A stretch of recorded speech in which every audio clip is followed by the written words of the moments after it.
It's just about time to get the command that will get this race underway. Gentlemen, for the most famous words in auto racing.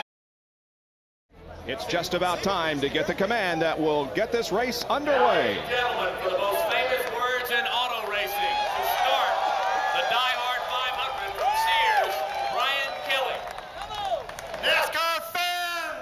Greatest fans in the world! 300,000 Sears employees and our customers, the world's best customers. Gentlemen, start your engine!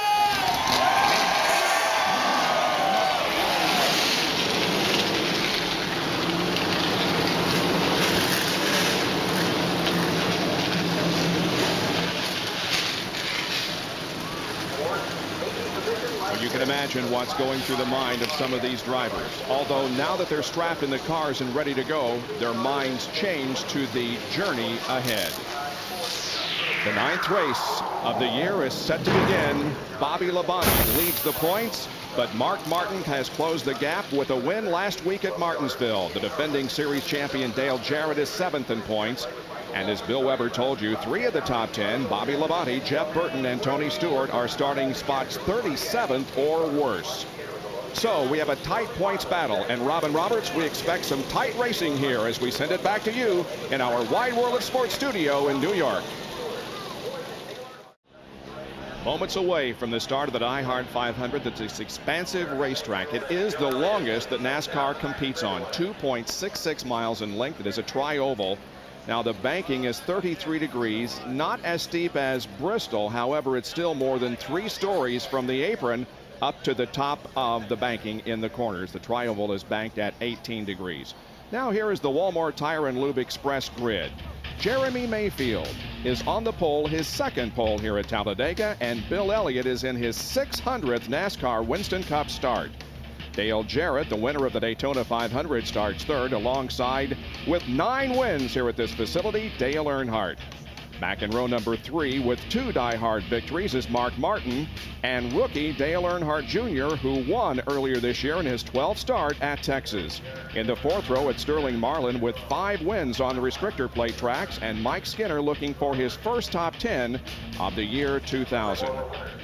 Well, the last restrictor plate track, of course, was Daytona, and many have criticized that for being a dull race, but we have changed the rules, and as you indicated earlier, Benny, every indication is that this is going to be a much more competitive race. Well, they let the teams control their own destiny with the front shocks and springs, and Ray, that seems like it's brought the cars to a bigger group than we saw in Daytona. Well, something certainly has, Benny. They've given them back half the equation. They've given them back the front shocks, but not the rears. And we're always talking about balance. It's going to be interesting to see who can hit the balance with only half of the tools. Joe Nemechek, starting there on the outside of row number 12, won the Busch race here yesterday. And again, if that was any indication of how exciting the race is going to be today, we're in for one whale of an afternoon. Man, that was fantastic yesterday afternoon. And I talked about track position in NASCAR today, but once again yesterday, Joe, the 17, Matt Kenseth, had to start at the rear of the field, worked his way to the front, went to the back, came back to the front, and back to the back again. So it looked like you can get through this traffic with some help. If yesterday was any indication, this is the biggest track that we race on in NASCAR, but those guys used every inch of it. And cars were able to stay in the middle of the pack, and that's something we hadn't seen before. And completing the starting lineup, Darrell Waltrip will start in the 43rd position. Now the drivers who were unable to qualify for this event: Brett Bodine, Kevin LePage, Gary Bradbury, Rick Mast, and Elliott Sadler. Well, the green flag is just moments away. We'll be back for the start of the DieHard 500 from Talladega in a moment. The field behind the pace car heads down into turn number 1. When they come around next time, they'll get the green flag. We have 188 laps of competition set for you this afternoon, with a purse near $3 million. The pit window for fuel between laps 58 and 64. And Mark Martin set the track record here in 1997. That was a caution-free race, 188.3. 5-4. We'll be riding along with 9 drivers in this event. This is Ken Schrader's M&M's Pontiac Conseco onboard camera starting back in 40th. Bobby Labonte starts 37th, the Circuit City onboard camera. Rusty Wallace, the Miller Lite onboard, starts in 18th. Johnny Benson has the LearnFrame.com camera. He starts in 13th position. Michael Waltrip, the Nation's Rent onboard camera, starts 11th. Ward Burton, the Husqvarna onboard camera. Ward will be starting in the 9th position. And Dale Earnhardt Jr., the Bud camera, starts in the 6th position. Mark Martin on the inside of Dale Earnhardt Jr. in the Valvoline onboard. And the Ford Quality Care Ford of Dale Jarrett starts 3rd. He also carries one of our cameras. We were plagued by bad weather on Friday here at Talladega. Yesterday it started to clear off. Ray Evernham today, bright sunshine, much warmer than it has been.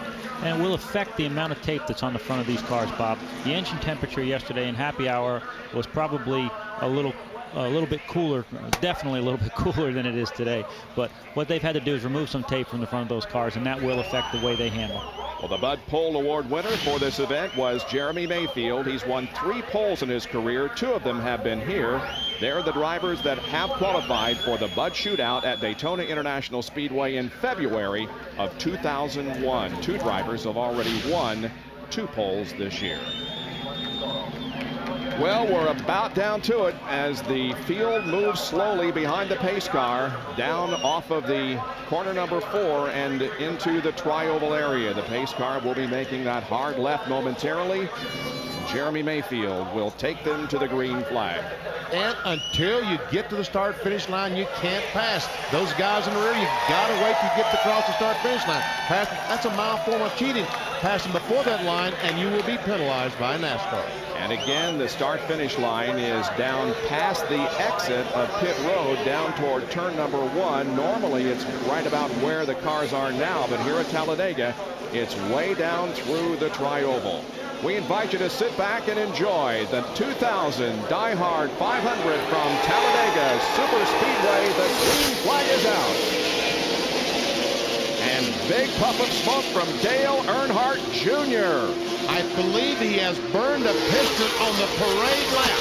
Looks like he's got a right front flat, Benny. Well, it looks like he's got a right front flat tire.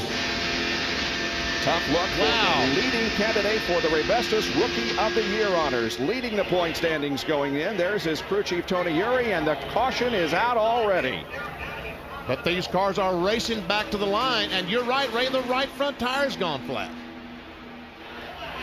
Some sparks coming out from the right front area of the race car. The field will come down to take the caution flag. Down to Bill Weber. Okay, there was some speculation he may have run into someone, but Earnhardt said he did not hit anyone. It's a flat right front. So the caution is out. He's going to try and get back to pit road. This will really string out the field, and Earnhardt will have to limp all the way back to his pit stall. He has the number 1 pit stall on pit road. That's all the way at the end. He has to travel the entire length of pit road to get to his stall. That could incur further damage. We'll see. Not even to pit road yet. When you saw those sparks underneath there, that thing's grinding on the sway bar arm, and that's not good. And look at that front bumper, that front balance height is back under the car. Where at the right front tire being as low as it is, it's rubbed on the racetrack, and Ray, that's going to ruin his handling. It really is. They're probably going to have to replace some pieces in the front of that car. What a shame. They could just put 2 right side tires on it and get back out, but I believe there's damage there. Here we see the start, and right away, the right front tire starts. And you see the tire isn't rolling, right? Look at the tire there. It's like the brakes locked up or something got up inside. Watch this. He's right behind his father.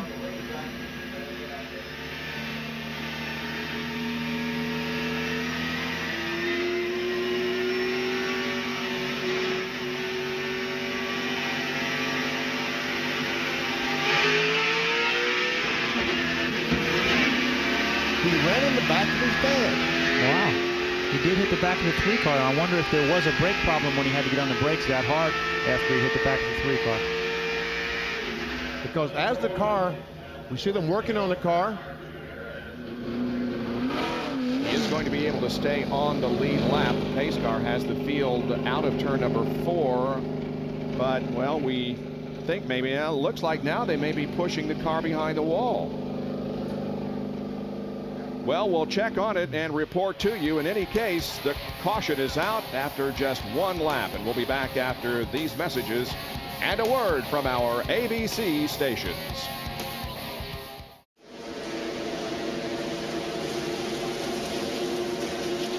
The green flag has just come out to restart the DieHard 500 after a problem on Dale Earnhardt Jr.'s car to begin this race. He is still on pit road. They haven't taken the car behind the wall, but he is still on pit road as repairs are underway. Meanwhile, down the backstretch, it's Jeremy Mayfield, the pole sitter, with Dale Jarrett right behind him, now going to the inside and getting some help from Bill Elliott as they head for turn 3. When you see the leader get a great jump at Daytona Talladega, that's not a good thing, because that allows that second and third place car to get a great run, as Dale Jarrett did, and go right by you in turn 3. Yes, we hear us refer to the term hanging him out as the afternoon goes along, and that's what's happening to Jeremy Mayfield right now. The drafting line has formed behind him, and he's hung out, hoping that somebody will go with him. But look, if they go 3 wide to turn 1. Down to Jerry Punch. Guys, on the start of the race, Dale Earnhardt Sr. said the 94 car started to take off and then suddenly slowed. He hit the back of the 94 car. The 8 car hit the back of him, and so he was concerned about grill damage on the front of his Chevrolet and, of course, the damage on the front of his son's Budweiser Chevrolet. Let's check in his pits with Bill Weber. Dale Earnhardt Jr. is losing laps. It's a new right front spindle, new brake pads, new brake rotor, whole right front assembly for this car. Basically, the wheel would not turn. So Earnhardt Jr. sits here on jack stands on pit road after the great qualifying run, but it won't be his day today.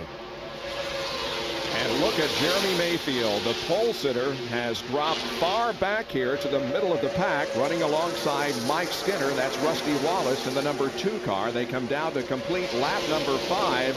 And we see that Mayfield is back to 10th position.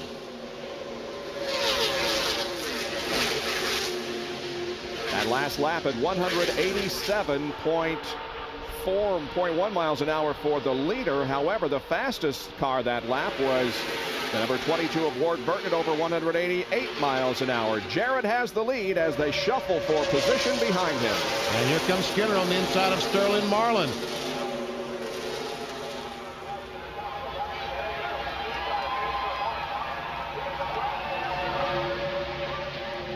Front 2 in single file formation, and then they're side by side. Back of that, we're on board with Johnny Benson, who had such a great run at Daytona, was leading with just a few laps to go before a caution. Last time by, Benson running in the 7th spot. And all I can tell you is the last time by, because now he's back to 9th spot. Jarrett now has Mark Martin right on his rear spoiler, with Ward Burton running in 3rd. The side-by-side battle for 4th was between Bill Elliott up high and Mike Skinner down low.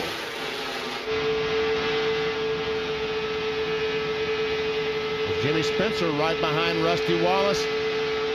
You see our Jimmy Dean telemetry show Rusty up to 194 miles per hour. When he goes to the corner, when he hits the bank, the car will start slowing down, but not that much. Now they're 3 wide off of corner number 4 with Dale Earnhardt up on the high side of the racetrack. And Elliott there running again beside Mike Skinner. And now Mark Martin will lead the low drafting line past Dale Jarrett. So Martin goes to the lead and Ward Burton comes along to 2nd.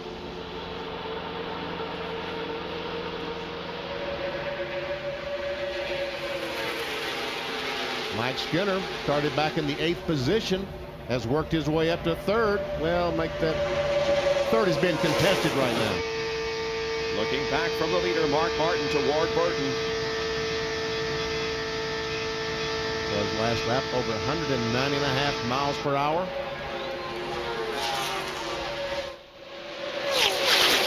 Earnhardt still up on the high side of that racetrack. Ray Evernham, in yesterday's Busch race, we noticed that often the middle line was working. In other words, the car in the middle on a three-way side-by-side would get an advantage. And that's something that we haven't seen here before in the past. Normally, if you get trapped in the middle, you're going to the back. But just less than 10 green flag laps ago, those cars were single file, nose to tail, 42 or 43 cars. And now they've reduced that pack to about a third of its size. They're 2 and 3 wide already. Here's Michael Walker. Bob Jenkins talked about it, right in the middle. Cars on the inside, cars on the outside, right behind him. And, he just splits the Jeremy Mayfield and Scott Pruitt car. You see how low the air dam was on Jeremy's car? That's the fact that NASCAR is giving them back the front shocks to hold that air dam down. It's up about 3 inches, 3.5 inches on the straightaway. In the corner, it's down, and the shocks hold it down. Still 3 wide through the tri-oval. Comes Kenny Irwin up behind Michael Walker. John Andretti to the right. See all those green and red pieces of tape on the front of Kenny Irwin's car? Oh, that's the chain, that's to pull tape off in case these cars do overheat during the race. Unbelievable. 4 abreast here. Somebody's got to give before they hit the turn 3 area. Well, they didn't.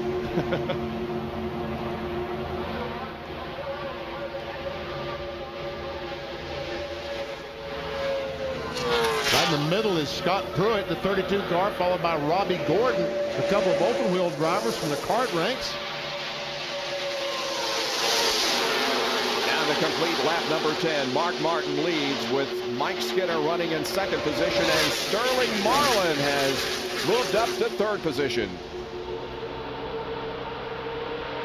We saw Dale Earnhardt up there in 3rd spot not too long ago. Now he's back, all the way back to the 15th, 16th spot. What's going on, Jerry? Benny, this was a major cause for concern in the Earnhardt camp this morning. I talked to Kevin Hamlin, the crew chief in the garage area. This is the same car that ran in Daytona. They came here 2 weeks ago and tested with this car at Talladega, and it would not suck up, they call it. It would not pull up in the draft. Once this car got shuffled out, you need someone almost to push you back to the front. They took their 99 Monte Carlo out of the truck, the one they won both events last year with here, and it would come from 20 car lengths back. Not this car. This car would not come back to the front unless it had help from behind, and we're seeing that exact problem right now. As I recall, he indicated last fall in October that he didn't think he had a very good car when it was out there by itself. But if you can find a good partner, look what can happen. He won the race. And Dale Earnhardt will find a good partner because they all want to follow Dale Earnhardt, because they all feel like he knows exactly where to go, and where he goes they want to follow. Look at these 3 abreast. And folks, this is honestly, I'm telling the truth, at 189 miles per hour. The first 37 cars are running within 2 seconds of each other, and the overhead view is from the Pennzoil copter cam. They start 2 abreast, but since the green flag has dropped, they've been racing mostly 3 abreast.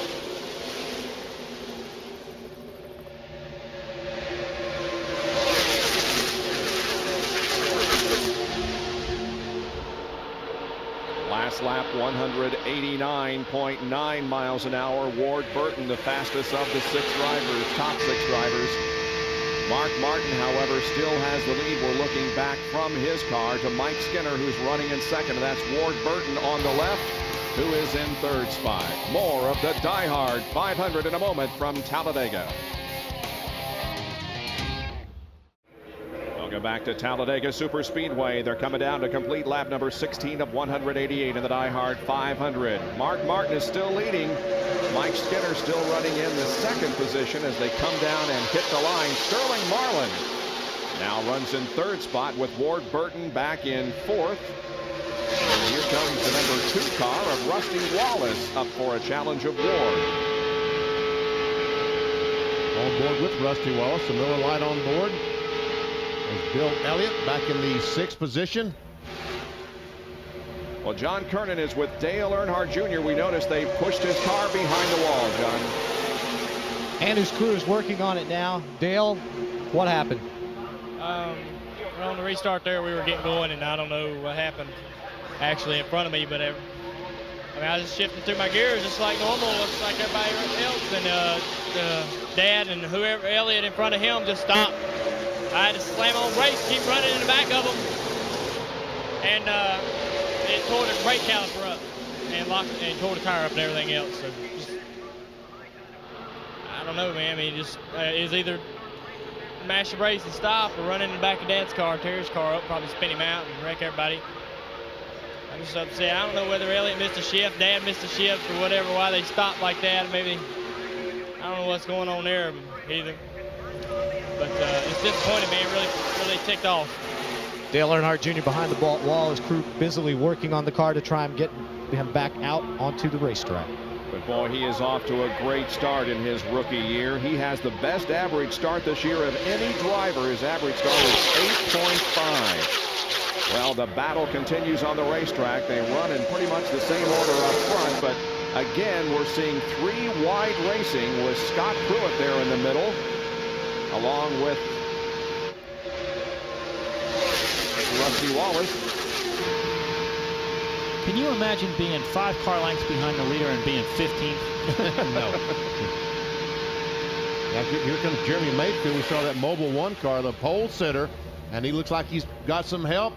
But Sterling goes down to block that move. Rusty and Jeremy teammates trying to get hooked up.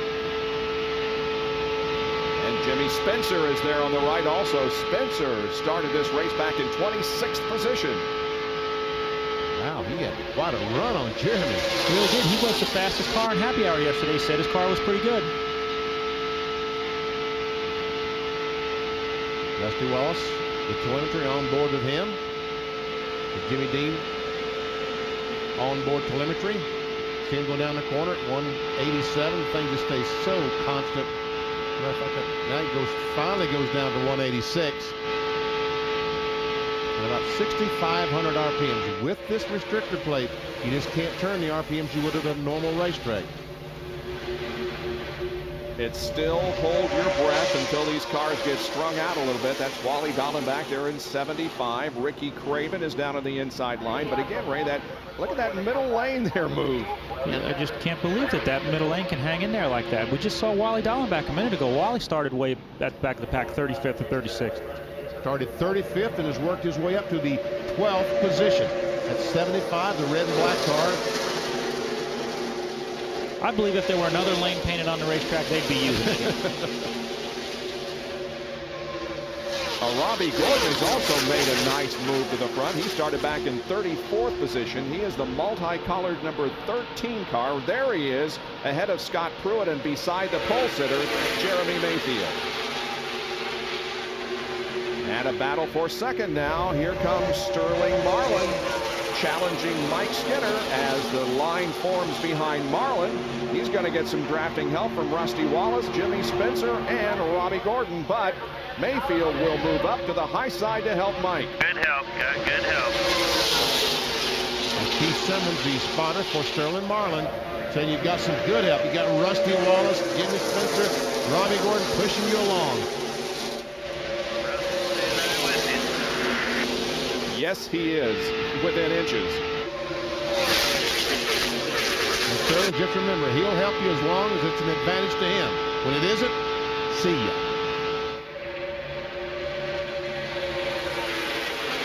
First 13 cars within a second. The first 29 cars within 2 seconds. And a little bit of bumping there maybe between Dolan back in 75 and Michael Walter, the number 7. That's Jerry Nadeau in the 25 car. And Michael Waltrip, when that happened, had to ease out of the throttle or touch the brake to slow down to avoid the crash. And we can see he has lost a couple of spots as now Dick Trickle goes by in the 60 car. Michael Waltrip had one of the best races of his NASCAR Winston Cup career last weekend at Martinsville. Started 34th and finished 3rd. And Johnny Benson is also continuing to work his way to the front. On board with him, he's behind Ricky Rudd. And they're running 16th position. Yep.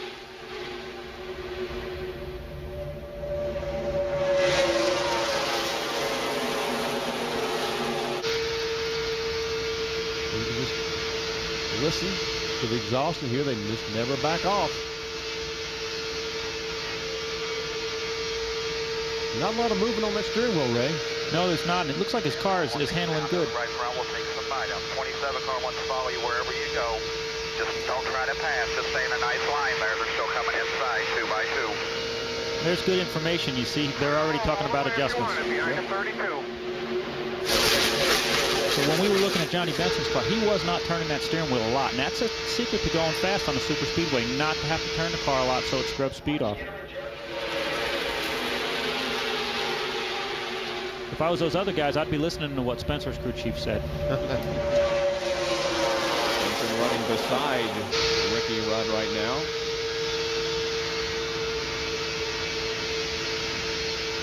He complained to James Ince, the crew chief, that his car, talking about Benson, his car was a little loose, a little tight, and they were going to adjust it. You see Jeff Gordon back in the number 24 car, and he's still back in 36th position. He had worked his way up to about 25th or so, but now he's going backwards. And we see Bobby Labonte and Tony Stewart running there together also. They are also having a difficult time moving up from the back of the pack where they started. Right now, Tony Stewart is 34th and Bobby Labonte is 18th. Let's go down for a report from the pit area, Bill.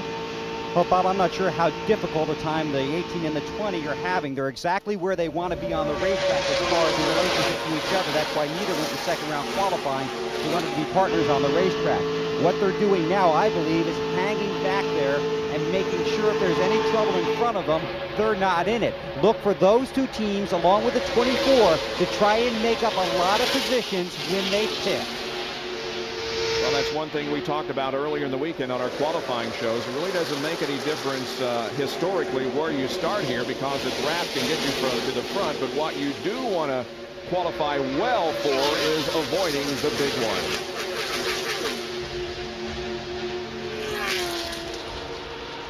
See Dale Earnhardt, the 3 car, back on the bottom of the racetrack, trying to work his way back, showing 11th. Might as well just stay with Earnhardt. The last time by. Benson spotted him. Well, I'll stay with Earnhardt. He's a pretty good guy to draft with at Talladega.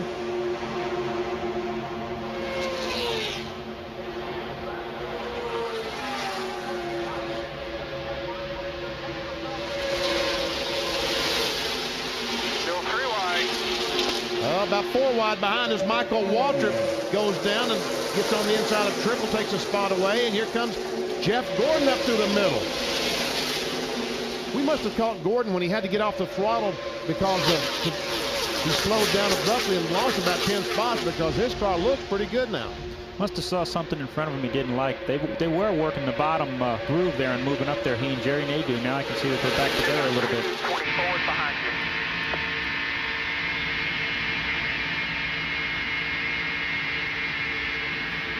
Dale Earnhardt Jr. has re-entered the DieHard 500. On this 27th lap, he goes back into competition, so all cars now still running. Oh, Robbie Gordon tries to squeeze up, but Jeremy Mayfield didn't want him to squeeze up, so Robbie Gordon has to go back down, and now he's in the middle. Mark Martin is the leader of this race. Jimmy Fitting is his crew chief. He's watching things closely, and Jack Roush, the owner, is all smiles here at Talladega. Mark leads. Marlin is second, Rusty Wallace third, then Jimmy Spencer and Mike Skinner, the top 5. Back at Talladega, we had a caution flag at the end of lap number 1 because of an incident between Dale Earnhardt Jr. and his father at the beginning of the race. Since then, we have been all green, and what a battle it is. Mark Martin is currently the leader of the race with Sterling Marlin running second.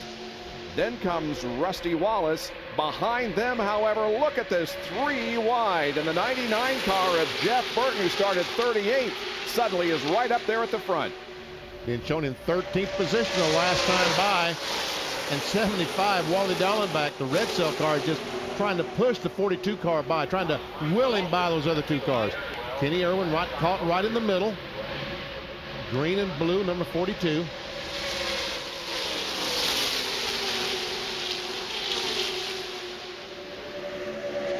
Matt Kenseth is running in 18th position. He started 42nd. That's Kenseth there in the black and yellow, number 17, the DeWalt Ford. All of a sudden we see Mike Skinner, the Lowe's car, is struggling. He was up in the top 5, and right now we see him on the outside. Cars going by right and left. Last time by, he was back to 12th position.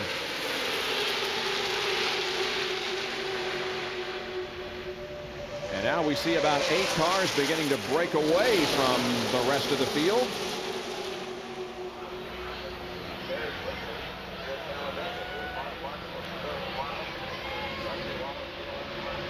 Behind you, buddy. Good job. Good job. On board with Dale Jarrett, who runs in 5th spot.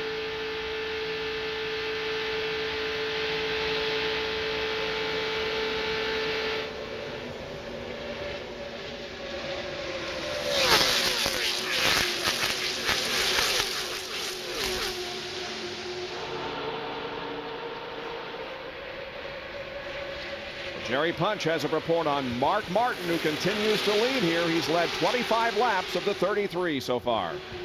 Guys, a number of the spotters for cars in the top 5 have gone to Mark Martin, spotter, and asked Mark if he would let them slide by and lead a lap to get their 5 bonus points. Mark's reply, hey, I'm not trying to be a jerk out here, but you know, if I let these guys by, then I get shuffled back in that mess back there and the big one happens, and who's the fool? I'm not trying to be a jerk, Mark says, but I'm going to stay here. If you can get by me and get your points, then race by me and earn those 5 points. I don't understand what that was all about, but it was kind of scary. Talking about Michael Waltrip going from the inside to the outside. Here he comes. Pick up the 12. Michael Waltrip, spotter. 10 coming on the inside. 12 behind you.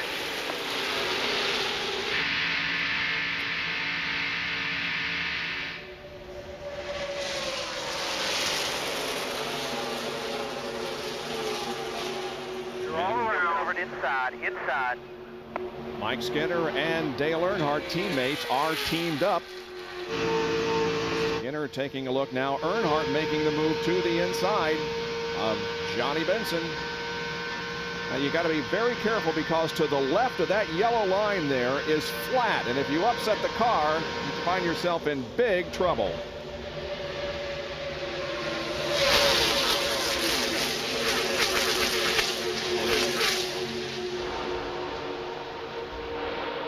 Rusty Wallace moving his way into 2nd spot. Bill Elliott, who was running up front a while ago, now has found himself back in 35th position. Bill Elliott is in his 600th NASCAR Winston Cup start, becoming only the 12th driver to reach that mark. Bobby Labonte there in that green car, still having a bit of a struggle getting to the front. He's in 32nd position. To Jeff Gordon driving to the inside of Bobby Hamilton in the DuPont car. Jeff is trying to take over the 18th position.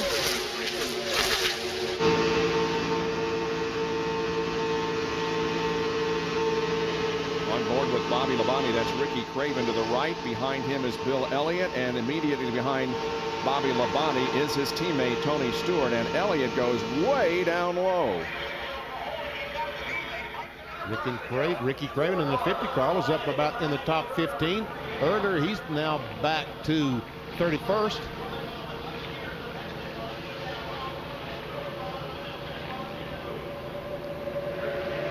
Bill Elliott, after starting second, has dropped all the way back into near the end of the pack, running around the 35th spot.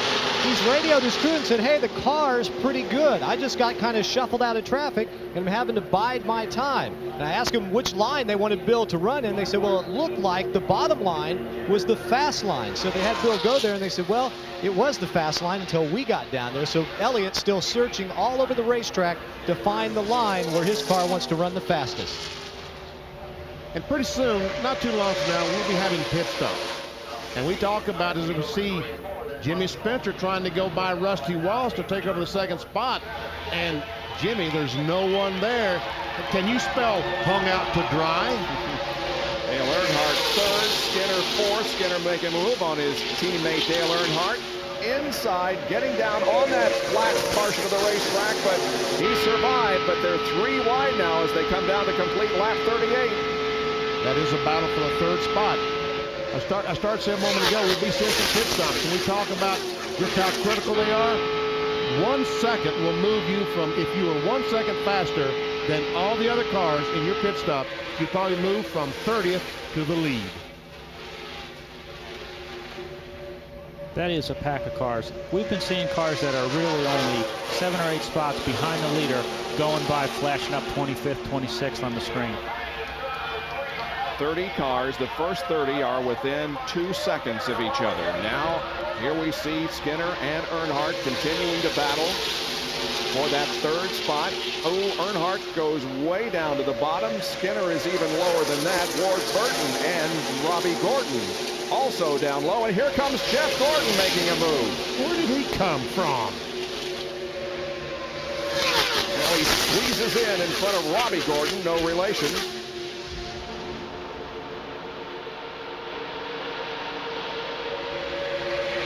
Just unbelievable racing at over 186 miles an hour. Jeff Gordon was running 36th position not too long ago, what, 10 or 15 laps ago. And he's now, the last time by, up to the 7th spot. Jeff recorded his first top 5 in 13 races last weekend at Martinsville. He came in the 4th position. It's Mark Martin continuing to lead the DieHard 500. Back after these messages and a word from our ABC stations. More than 170,000 people are gathered here for the running of the DieHard 500 NASCAR Winston Cup race. Immediately following our coverage, you'll be able to see race 2 of IROC 24 from right here at Talladega. Dale Earnhardt, of course, the defending champion of IROC, but who'll win here at Talladega? ABC's Jack Arute covers all the happenings at the track at abcsports.com, a part of GO Network. We still have Mark Martin leading the DieHard 500 with Rusty Wallace, Dale Earnhardt, Ward Burton, and John Andretti, the top 5. Then comes Ward Burton, and then they're side by side back of him. Back about 20th spot. He went down in turn 1 that last lap, 4 wide. Starting to see 2 or 3 cars move way up against the wall up there. They can gain some momentum running down that bank, Benny, to actually help them pass on the straightaway if they can get a run coming down off the banking. I think we saw Bobby Hamilton up there not too long ago. Saw Terry Labonte up there too. Terry's been known to do that a little bit here.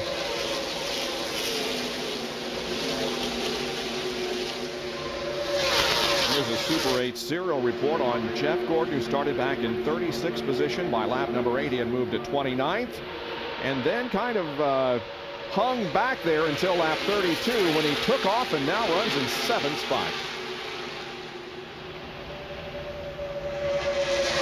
Down to Bill Weber. Well, right now, guys are really starting to work some pit strategy, and that is one deal that usually does seem to hold here when you pick your pit partners. A lot of these guys can't get past lap 55. As for Bobby Labonte, he and teammate Tony Stewart continue to lag at the back of the field. Right now, they're just riding around, waiting to make up some spots on pit road. The 18 has talked to the 24, the 36. They've got the 20 out there, and they even went all the way to the other end of the pit road to talk to the 1 car. Watch for these guys to really put their pit pride on the line here. A lot of guys taking 2 tires, and don't forget, you got to get those right side tires back to the left side of the pit, or you will be penalized. Let's go further down pit road. And the negotiations are ongoing up here in the leader's pit. Mark Martin a moment ago, Rusty Wallace, crew chief, Robin Pemberton came up here to talk to Jimmy Finney, the crew chief for Mark Martin. He was saying, we can only, meaning the 2 car, can only go around 55 to 56 laps comfortably. Will you pit with us? Jimmy Finney's reply, we can go 62 laps, and we need to stay out because we can go, and so can our teammate, Jeff Burton, go 62 laps. Robin Pemberton pleaded his case. Well, we need to hang with you. We can try. We'll try to stay as long as we can. Then the next part of the discussion was, do you take 2 tires or 4 tires?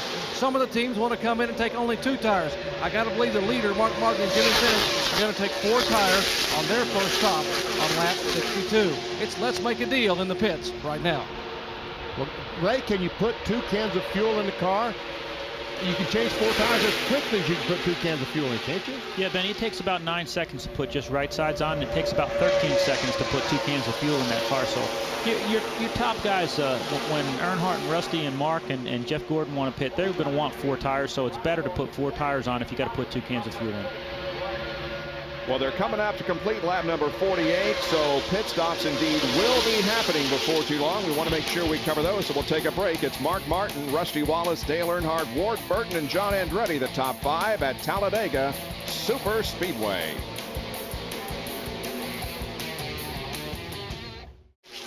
Bob Jenkins, Benny Parsons, Ray Evernham, John Kernan, Bill Weber, and Dr. Jerry Punch, part of your ABC broadcast crew on hand here at Talladega Super Speedway. We have a 13-car breakaway now up front, and Jeff Gordon is hung out, losing positions. He'll probably go back to at least 12th before he can get back in right behind Dale Jarrett. There's a little gap between Jarrett and the 4-car Bobby Hamilton. I don't know that Jeff tried to pass anybody as much as everybody behind him decided they were going to line up and go by him. There you have the top 13, the car running back there in 13th position. The yellow car is Bobby Hamilton. They're coming up to put a lap on Dale Earnhardt Jr. And folks, we just heard a radio transmission. One of these guys said the water temperature is pegged. This is the warmest day we've had here at Talladega. It could be that several of these cars have too much tape on the grill and the water temperature is soaring. It's been really cool here the last few days. Temperature expected near 80. There's the interval between those first 13 cars and the rest of the field. Back in 14th spot is the 33 of Joe Nemechek. Here's some drafting going on between Kenny Irwin and Chad Little. Meanwhile, back up front, 4 cars stay in line, but then they form 2 by 2 behind them with Skinner and Andretti side by side. Now that will really help that second group catch up. Right now, they're about 2 3/4 seconds behind. We'll have to check it next time by.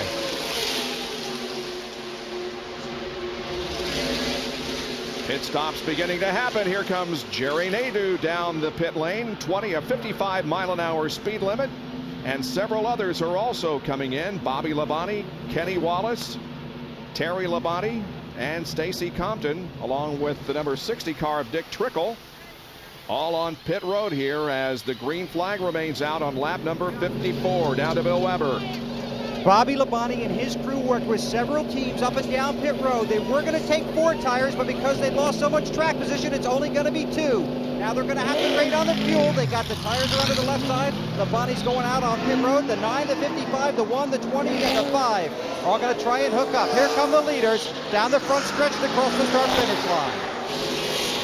And with those still on the racetrack running at over 185, 6, 7 miles an hour, those that have pitted are going to lose a lap, but unless we have a caution, of course, everybody will when they stop. Down to John Kernan as Mayfield hits his box.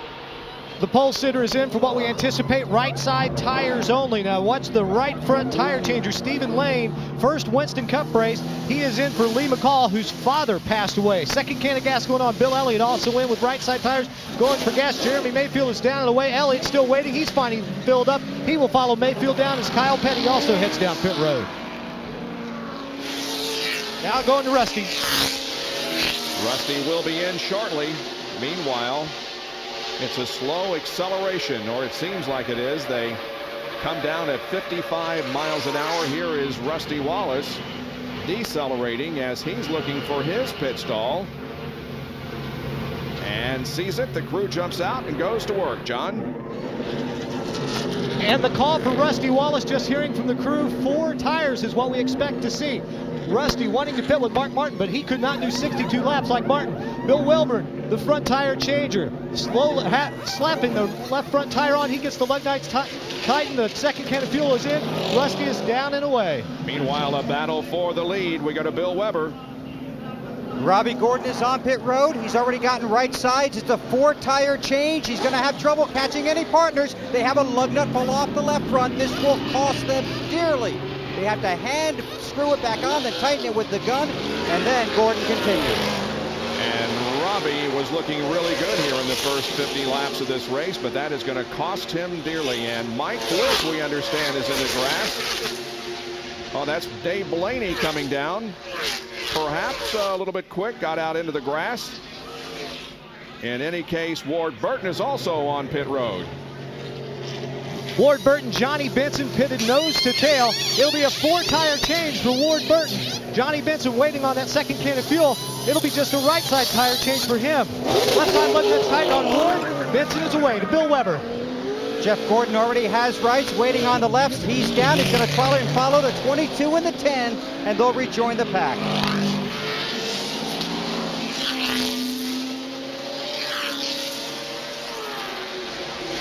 Meanwhile, on the racetrack, there is the lead group. Mark Martin is back in the lead. Dale Earnhardt got it there for a lap or two. In fact, one lap, but Martin retakes command. Mark has led 15 races at Talladega prior to today, but the only two in which he has led more than 10 laps he won, those being in 95 and 97. And so far, Mark has been up front for 48 circuits.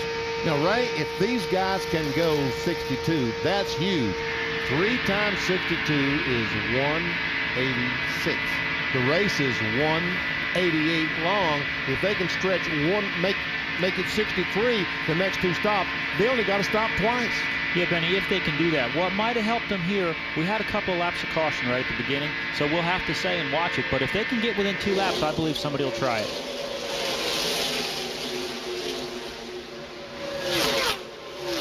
Jeff Burton running in second position. Mike Skinner is in third, then Jarrett and Earnhardt. Let's take a look at what happened to Dave Blaney. Well, he just decided to stop a little bit too late. And I tell you what, as much rain as we've had around here, Dave Blaney does a terrific job and not spinning in that mud. John Andretti is in, Bill. And he is on pit road all by himself, right side tires only. Now they get the fuel in, and John Andretti will go back out, and he won't catch the pack. The pack will catch him. John suffering a major disappointment at Talladega last weekend. He was running right up front in the top 4, ended up finishing in the 14th position. You mean Martinsville? At Martinsville, yeah. Now, somewhere in this bunch is the leader, Mark Martin. There he is, following all these guys who now are right on the tail end of the lead lap. Down to Jerry Punches. Dale Earnhardt comes in. Dale Earnhardt comes in. The Goodrich Chevrolet crew now going over the wall. They will change what looks like 4 tires. They go to the right side of the car. Right above him, Dale Jarrett also getting in the 31 car. Earnhardt's teammate Mike Skinner getting service on his car. Jarrett is in. Left side tires going on Jarrett's car. Earnhardt's car down and away. Jarrett is down and away. Mike Skinner off the jacket. He will leave as well. 55 miles an hour headed back out. Leader should be coming in this time by. See what a difference a 2 tires and 4 tires make. Chad Little, I'm sure, just changed right sides, and he goes out with Earnhardt and those guys. Dale Jarrett, they were running right up front. Chad Little's back in about the middle of the pack. Michael Waltrip relinquishes his 3rd position to come in for his first scheduled stop. Hits the tape right on the money, and the team on the right side of the car. It's Darrell Waltrip pulling in just ahead of his brother. They're making sure they get as much fuel as possible. They've only changed 2 tires. And now Waltrip moves away. Miscommunication there because they pulled the can away and he wasn't moving.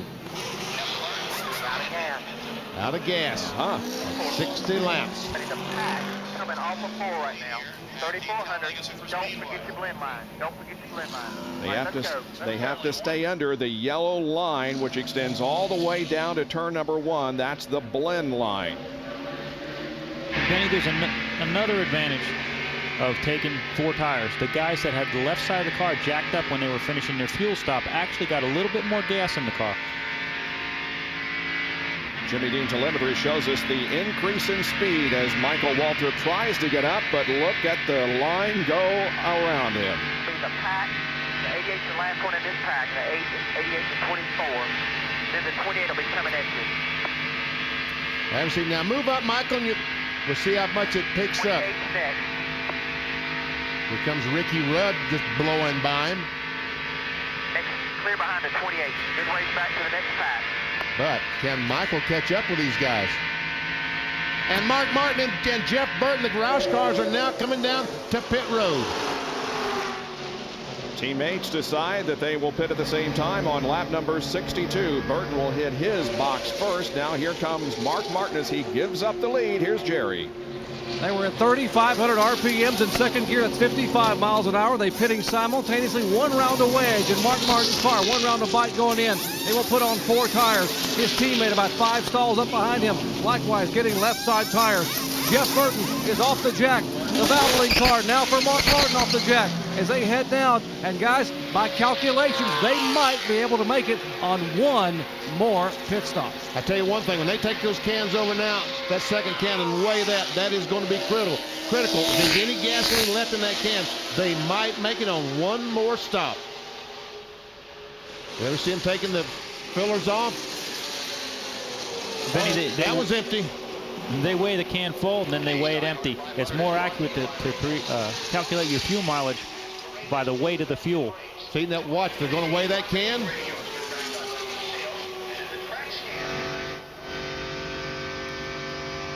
Well, meanwhile, on the racetrack, Matt Kenseth has picked up the lead.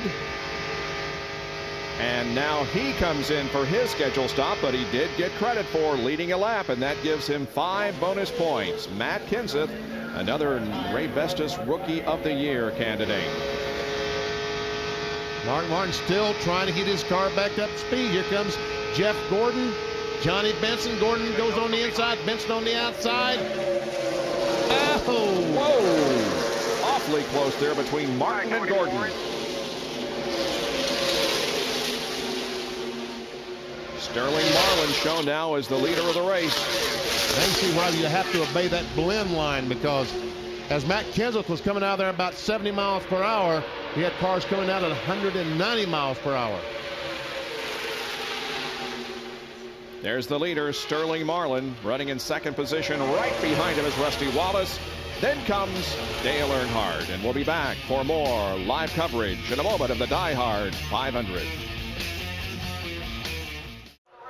We're back here at Talladega. 67 laps have been completed, and Sterling Marlin is up front, leading Rusty Wallace and Kenny Irwin, who's doing a great job running in third position. This is the 12th race in the last 13 that Sterling Marlin has led here at Talladega. Running in fourth position is John Andretti, and he too is having a good race. And Chad Little, let's don't forget about him, back in the 5th position.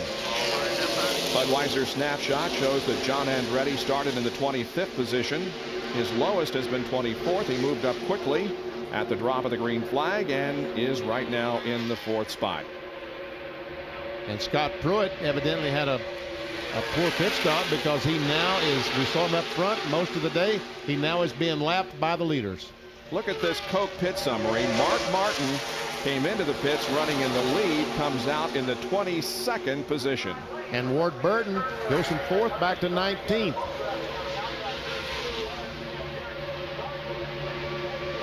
Jeff Burton, another guy who goes from 8th back to 24th. And Ricky Craven came in 10th, is all the way back to 38th position.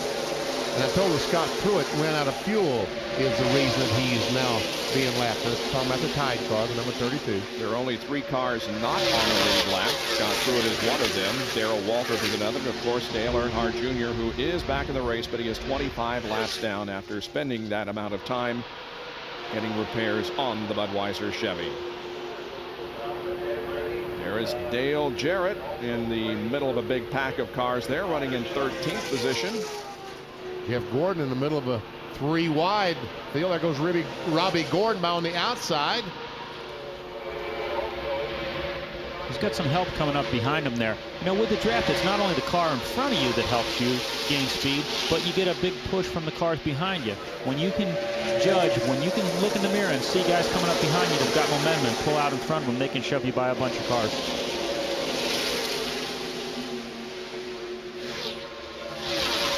This is back for 12th, 13th, 14th, 15th position.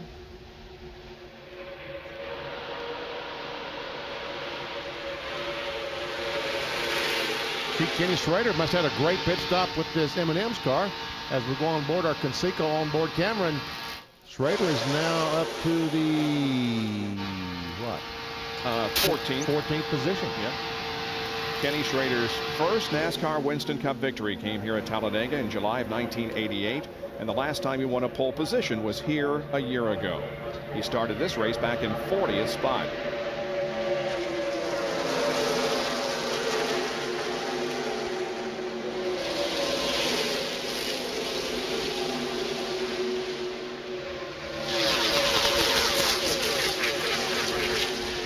was an 8-car breakaway, but no more. This group of cars has caught. There we see Chad Little right in front of Earnhardt and all these other cars. And here's Mark Martin going through the middle. He's weaving through, now heads to the bottom of the track. Mark in the 20th position right now, but looking ahead. Now the battle is for second position. Kenny Irwin up on top, trying to take over that second spot from Rusty Wallace, but that isn't going to work as he's going to lose a position, and John Andretti will go to third. And John Kernan has a report on Sterling Marlin. Bob, that is a brand new race car that Sterling Marlin and his crew brought here to Talladega for this weekend. They got it back from the body shop on Tuesday. They had to send it back to the body shop for some last-minute modifications and did not get it loaded up on the hauler from the body shop until Thursday. Drove it here to Talladega, turned its first laps in practice on Friday. But it looks like the guys really did their homework in putting that brand new car together, because Sterling is up front. And by the way, they took only right side tires during their pit stop. Now to Dr. Jerry Punch. Well, John Jimmy Spencer's Kmart crew is excited, but they're also exhausted. That likewise is a brand new car. And car owner Travis Carter told me they built that car in 7 days. And you may not believe this, but we built this car in 7 days. We had 25 crew members working 24 hours a day. They worked in shifts around the clock to put this car together. He qualified 20th, but is now running in the top 5. And they are all smiles here in the Kmart pit. Let's go down to Bill. John Andretti has the top Pontiac, third on the track right now, but as you'll recall, he pitted all by himself. They stayed out, they thought, as long as they could. They couldn't find a partner to pit with them, so they came down pit road, went out by themselves, got very fortunate at where they caught the pack. But the good news is they probably could have gone at least one more lap, judging by the fuel that they weighed when they put the 2 cans in the car. So good fuel mileage for John Andretti, a good car, and a good race. But you sure don't want to stretch it, because if you ran out of fuel here just past the start-finish line, you are in big trouble. Big trouble. The biggest problem is if you run out of fuel right now, if Mike Skinner were to run out of fuel, Mark Martin would run over him before he could get out of the way. Talked about Kenny Irwin just, 3 laps ago, how he was running up in third position. He is now back to 22nd. He tried to take over the second spot and lost 20. 3 wide off the corner. Mike Skinner, Steve Park, and Michael Waltrip are 3 wide. On board with Michael Waltrip, that's Mark Martin as he's on the upside of the track. Got 2, still got 2. So Michael Waltrip, you still have 2 cars on the outside.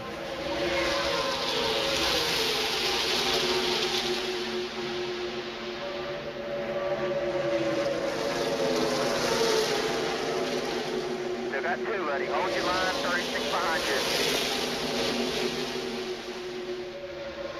This is a battle for 7th on back. 6 cars breaking away from the field right now. Still on the corner, still on the corner. Car 2 to 36. 36 coming with you, 36 coming with you.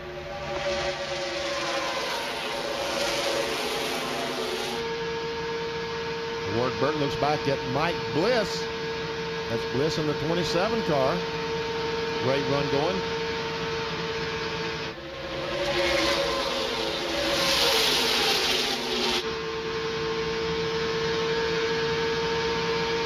See Dale Jarrett back there along with Terry Labonte. Mark Martin on the high side of the racetrack, tucked in behind Mike Skinner.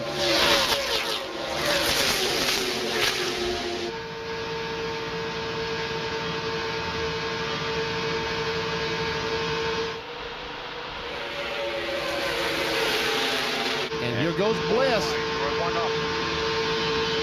Trying to go 4 wide.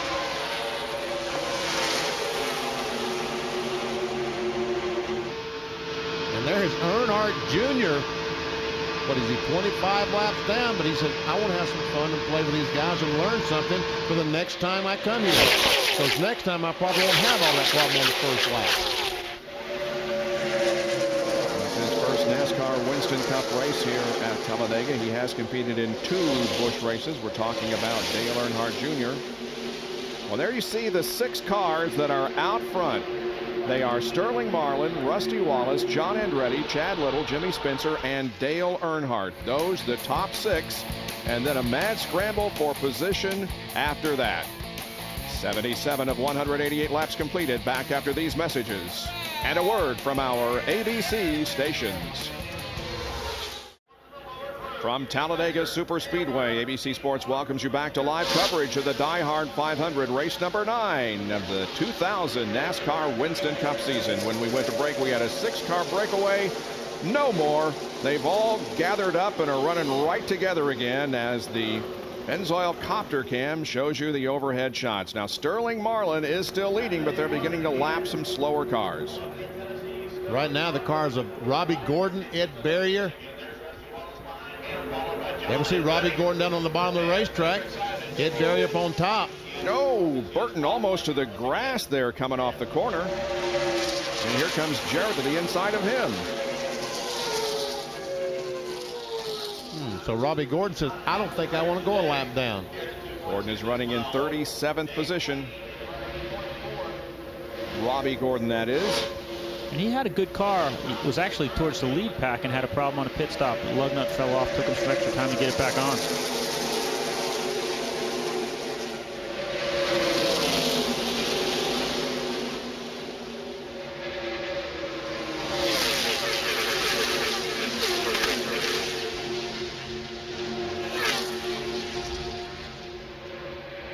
Oh, here comes Sterling Marlin trying to take Rusty Wallace along with him, all these other cars, and get by Robbie Gordon. Help, God help. And looks like it's going to work pretty good. 3 of the current top 5 got their first NASCAR Winston Cup win in restrictor plate races, all at Daytona, namely Marlin, Andretti, and Spencer, running 1st, 3rd, and 4th.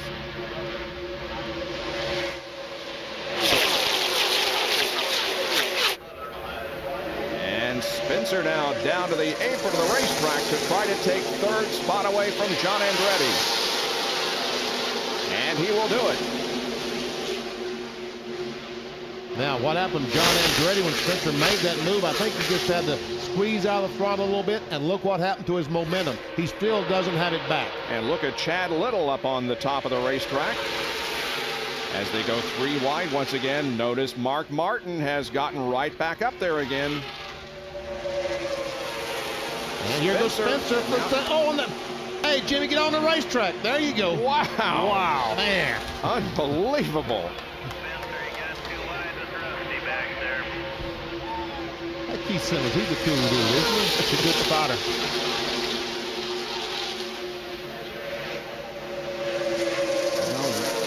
Spencer has had the nickname Mr. Excitement for years and years, and perhaps that's a prime example of why they have called him that. But he made it work. He's now in 2nd spot.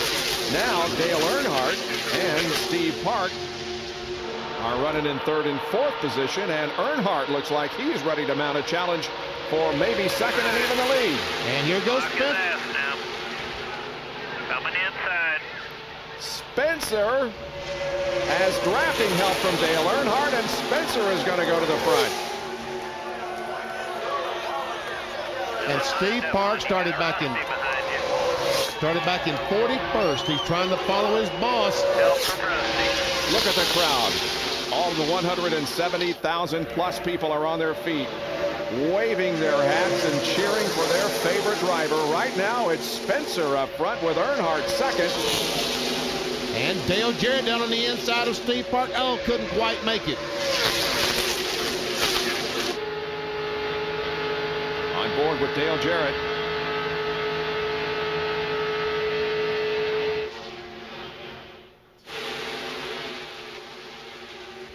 There you go. Got good help. Got good help. Here goes Earnhardt for that 3rd spot. No, didn't quite make it. I guess he thought that. Get clear, Earnhardt. Watch your mirror. Rusty's trying to come high.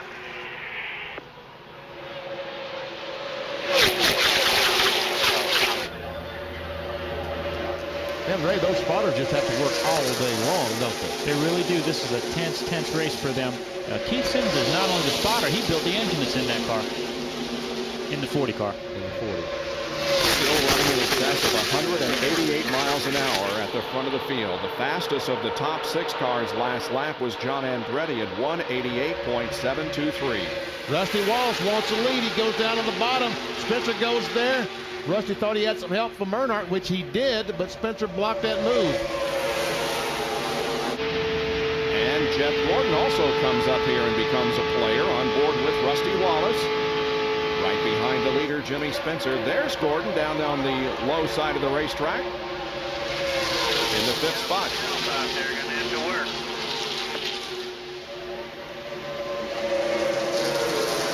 43 coming.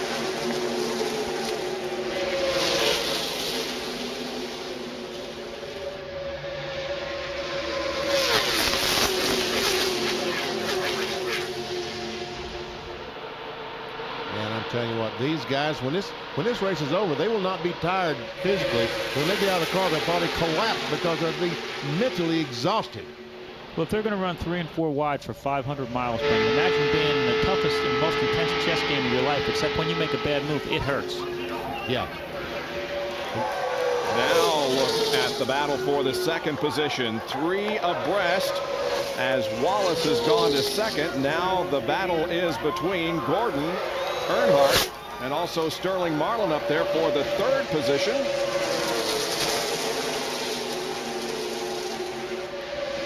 And with 88 laps completed, we have 100 to go at Talladega.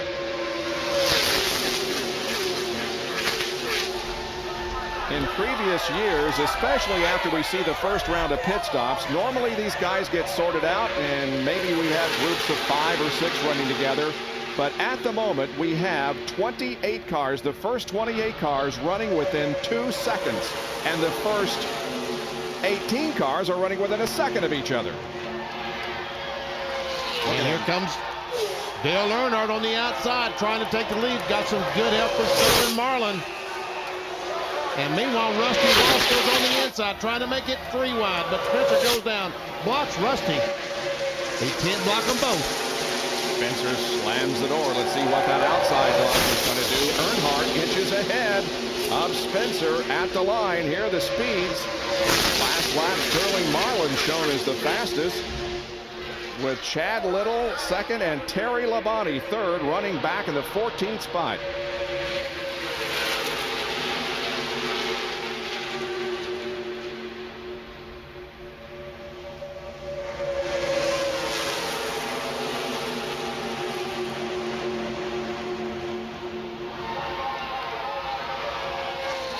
Once again, Earnhardt mounts a challenge in the high groove. Have Chevrolets in that top groove and Fords on the bottom groove.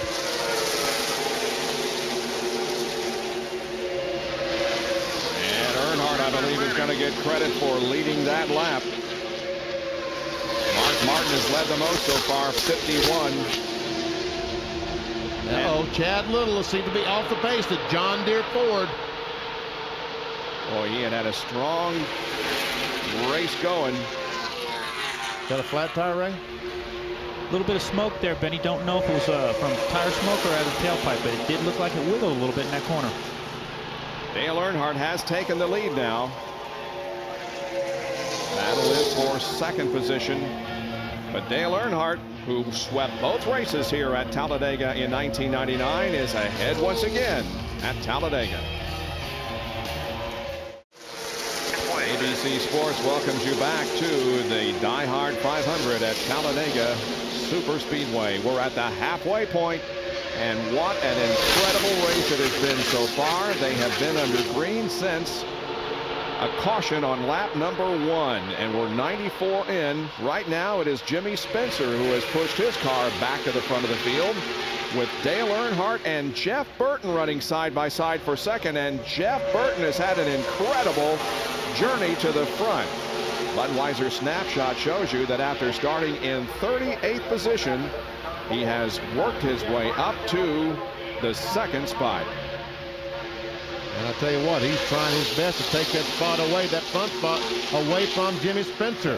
He's on the bottom. He has help from the 4 car of Bobby Hamilton, and he takes the lead. Jeff Burton had problems during qualifying on Friday night rather, and had the same problem on Saturday in second round qualifying. Both times broken oil pump, which ruined the engine. This engine seems to be running okay. That's in the car now. Actually borrowed this engine from the 16 car.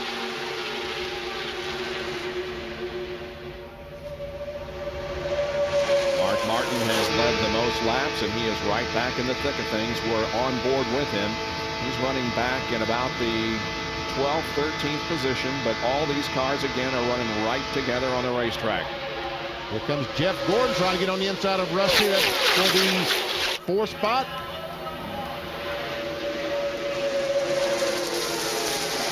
Of those cars up here in the front are lap cars. 32 of Scott Pruitt is not on the lead lap, and neither is Robbie Gordon, who's running right behind Jeff Gordon. Robbie's a lap down in 36. Scott Pruitt is also a lap down. They're actually battling for position there. Let's get down to Jerry Punch in the 97 Chad Little pit. Well, we told you moments ago, Chad Little made an unscheduled pit stop. We saw smoke out of the back of the car. He had a left front tire going down. They assumed he possibly cut the tire coming off turn 2. He felt initially a vibration. The car began to bounce, and here's what's left of the tire. Now, he lost 1 lap in the pits, but when he came in, this belt, this steel cord here was actually wrapped around the brake caliper. They had to take a hacksaw and saw it off here to be able to get it from around the brake caliper. They lost another lap sitting in the pits trying to get the old, what's left of this tire off before they could put the new tire on. So Chad Little, after a great run early on, now being shown 2 laps down. That cap that you see that came off that 97 car, Elliott Sadler in Texas had something similar happen to his left rear. That cap beat off the quarter panel, it beat off part of the roof, and got up and hit Elliott in the shoulder and bruised it substantially. And again, we see them fan out 3 and 4 wide down the backstretch. That's Mike Skinner on the low side. We're on board with Ward Burton looking back to Robbie Gordon. That's Ricky Rudd in the middle, and Terry Labonte up on the top side. Battle somewhere around the 18th position. Bobby Hamilton is having a good run. We haven't mentioned him very much, but he is right up there. And so is the 55 car of Kenny Wallace after an incredible disappointment last week at Martinsville, starting on the outside of the front row and having the accelerator stick on the second lap, I believe it was, took him into the wall. But Kenny Wallace has got things going here in the Square D 55. Last time by, running in 10th spot. Been pretty hotly contested right now between he and Park and several others. Meanwhile, here's a battle for second spot, and Jeff Gordon has some help from behind with Scott Pruitt and is trying to take it away, but here Rusty comes back. And so does Bobby Hamilton.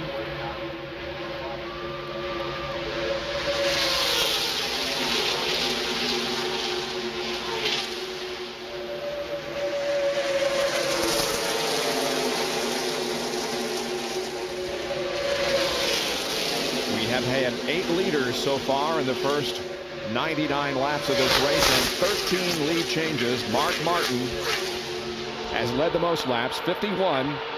Sterling Marlin has been out front for the second highest number of laps, 21.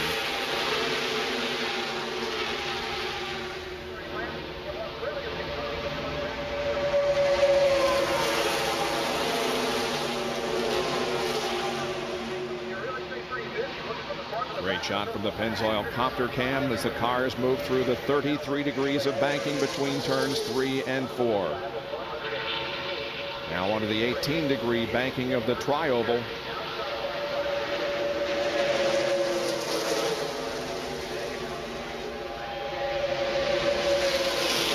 100 laps complete, 88 to go. We're on an average speed of 180.881 miles an hour.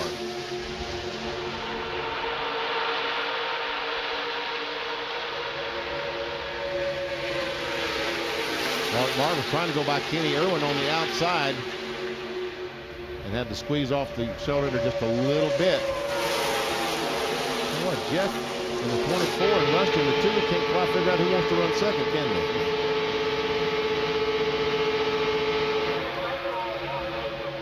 They are side by side all the way around the racetrack.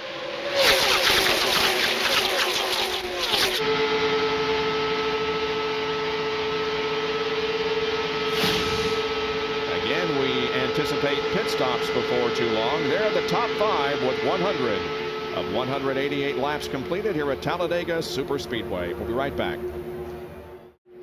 DieHard 500 continues here at Talladega. Brian Weitzel on the right and Robbie Loomis, the crew chief for Jeff Gordon, on the left. They've got a bit of a smile on their face right now because their guy, Jeff Gordon, is in the lead here at Talladega. In fact, we have had our 9th and 10th different leaders since we went away on break. Rusty Wallace also led a lap, but Jeff Gordon finds himself in front of the field at the moment. There we see Ray, you talked about it. He got a good push from the back and just turned it left. Somehow squeezed that Chevrolet between the 99 and the 2 and took the lead. He saw those guys coming in the mirror and said, come on, boys, give me a shove. And he watched them push him up there to the lead. Jeff Gordon is on his longest winless streak since he won his very first race back in May of 1994.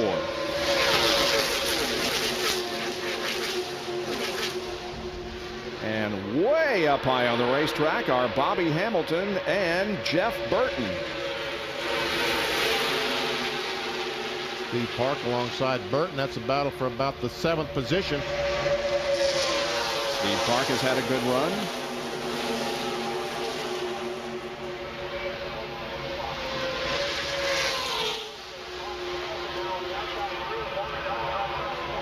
They form a single file line now as they come down to complete the 107th lap. Gordon, Wallace, Earnhardt, Marlin, Spencer, Jarrett, Jeff Burton and Steve Park are all on the line. Again, the 32 car of Scott Pruitt is not on the lead lap. He ran out of gas. However, since he's rejoined the race, he is stuck right up here with the lead pack. We haven't talked much about Bobby Labonte today. He is the points leader, of course, and he's got his teammate Tony Stewart right behind him. They've been running together all day, but they really haven't been up front hardly at all. They're 27th and 28th right now, Bill Weber. And Bobby Labonte's not very happy with his car. He's been talking it over with Jimmy Makar, his crew chief. Makar told Labonte the setup is exactly the same as what they ran in happy hour, with one exception. On the back of that car are the NASCAR-issued shocks. Labonte says his Pontiac is rolling over on the right rear. They made a track bar adjustment to try and account for that on their first stop. This time they're going to put the track bar back where it was. They may make a wedge adjustment, but they're going to see if Bobby can somehow stick in the low line and if that will help his car. And his worst start of 2000 here today, 37th position. And Bill Elliott is back there too, running in the 30th spot. So Bill get together with the 1 car earlier and had the lift off the gas pedal and went straight to the back. Saw a donut there on the side. And when you have those donuts on the side, you cave in the doors. Could that hurt the performance of the car? It could, Benny, if it's caved in, but I think the big thing was he had to get out of the gas, lost a lot of positions, and he's just not been able to get that momentum back. And we get more from John Kernan.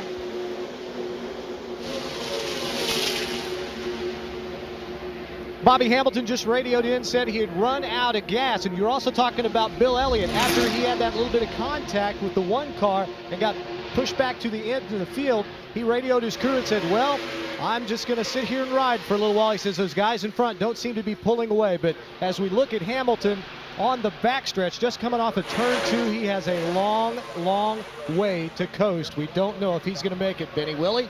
I think he's going to make it, but he's going to be at least 1, if not 2 laps down by the time he finally gets to his pits. Who said it, Bob? Did you say it earlier? You don't want to run out of fuel coming off turn 4 at the start-finish line? That's exactly what Hamilton did. We're getting close to scheduled pit stops, but I wonder if maybe they didn't get as much gas in that car as they thought, because they're a few laps short. Well, pit stops are being made. Here's Jerry. And Ray Evernham is exactly right. Michael Waltrip in about 6 laps before they would have liked to have pitted. They will change now left side tires. They've already changed right side tires, and they cannot make it. Repeat, they cannot make it the rest of the way from here. They will have to have 1 more stop as they completely get it full of gas. Michael stalls the car, now refires it, and is away. Well, Bobby Hamilton stopped on lap 54, and he ran 56 this time and ran out of fuel. 55, actually, so they had it pretty well figured that first time. And watch him as he just painfully coast off turn 4. Now he's probably down to 25, 30 miles per hour. What a sickening feeling it must be to know you had a car that was running up front and capable of winning, but now can only watch as the field streams by at 190 miles an hour and you are out of fuel. Well, there he is off corner number 4, but he has still not gotten to the entrance to pit road yet. He's going to lose 2 laps before he ever gets to his pits. Yep. Right now, Jeff Gordon, the leader, is going in turn 3, and he is still coasting, trying to get to his pit stall. He won't have to worry about breaking the pit road speed, will he? That's for sure. Well, he finally makes it to pit road as the leaders once again come off of corner number 4 and put him 2 laps down. Gordon remains the leader with Rusty Wallace and Dale Earnhardt running 2nd and 3rd. There you saw Stacy Compton making, and Steve Park for some reason has stopped right in the middle of pit road. He must have missed his pit. Oh no. And he stops again. I can't imagine. The car is just stopped on pit road. Now the crew is running like they're going to go push the car. Possible he's out of gas? Well, it doesn't look like they've changed. The right rear tire isn't new, so I guess they missed. And oh my goodness, he's sitting in the middle of pit road with some leaders coming down pit road. Again, thank goodness for spotters who will tell drivers that there is a car right in the middle of the pits stopped. All right, Rusty Wallace hits his mark. Dale Earnhardt also in the box as Bobby Hamilton finally rolls out. Here's Rusty Wallace's pit stop with the crew going to work on the right side of the Miller Lite Ford. Now switching over to the left side, changing all 4 tires to Bill Weber in Jeff Gordon's pit. Well, after a disappointing day in qualifying, Jeff Gordon started 36, but he has worked his way to the front. This is a 4-tire stop. They've already got the rights on. The 2 is away down pit road. The 24 is going to be in a drag race with the 2, the 3, and several others, and a lot of traffic behind them. Bobby Labonte was coming to pit road. They told him at the last second to stay out. He'd already let off the gas. Now we'll have to come by next time. And here's a fine, Benny. That is a fine. There's no doubt about that. And Steve Park finally backs up into his pit stall. What that was all about, we don't know, but we'll find out for you. Meanwhile, Wallace gathers speed as he comes out of the pits. He's got Jeff Gordon right behind him. Meanwhile, Ward Burton is on pit road and the crew cam. John Kernan. Ward Burton is in, 2nd can of gas going in. They'll only take on right side tires this time. They took on 4 tires last time. They now have it down and away.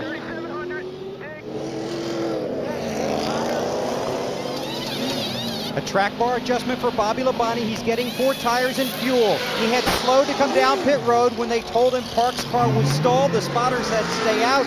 He said I'd already committed to come down pit road, but he got back on the track but lost a lot of time. Not a good day for the current NASCAR Winston Cup points leader. Let's go down to Jerry Punch. What was wrong with Steve Park? As the crew came running back by us, Bob, out of breath, one of them said, apparently said we missed the pits and he was going to go around, but he's out of gas. He couldn't go anywhere. So the car just came to a rolling halt in the middle of pit road and he couldn't go forward or backward, couldn't back it up because the engine wouldn't fire. We came down and sprayed some ether in the car, got it fired, and got him back up to our pit. So unfortunately, we waited a little late to pit and we missed our pit, so a couple of mistakes cost us dearly. John Kernan? Jerry, while Bill Elliott was getting serviced here in the pits, the rear tire carrier rolled that right rear tire back toward pit wall. It came over near the opening and someone else standing, one of the photographers standing in the side, actually kicked the tire back and rolled back out on pit road. Elliott's guy had to, one of the crewmen had to grab it. We thought for a minute they might get penalized, but we talked to the NASCAR official, and the alert NASCAR official in Elliott's pit actually saw what happened.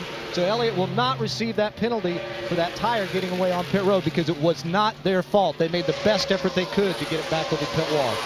NASCAR told us last week when this rule went into effect it would be a judgment call, but Benny explained exactly what the new rule is. Well, the right side tires. We've seen those tires laying on pit road before. We've seen cars hit those tires, and it damages the front end. There we see the 12 car, and there you see the tire going back across pit road. The catch can man says, wait a minute, that's our tire.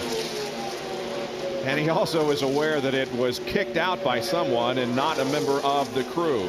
Well, Rusty Wallace is coming in again.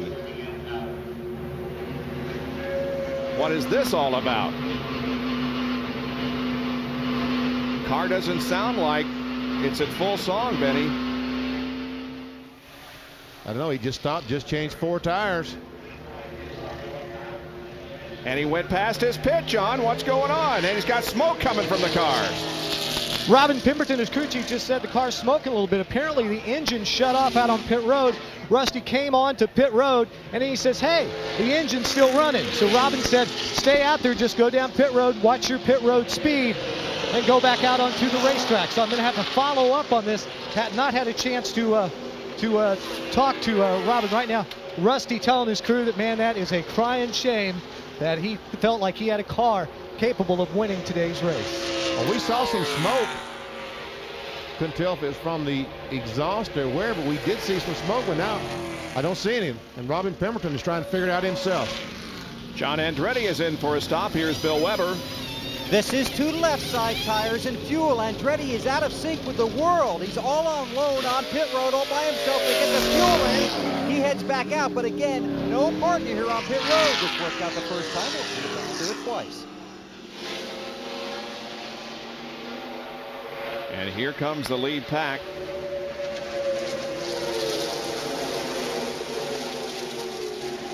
And Rusty Wallace makes it around to his pit once again, and he's going behind the wall, John. He's headed to the garage area. Apparently something broke under the hood.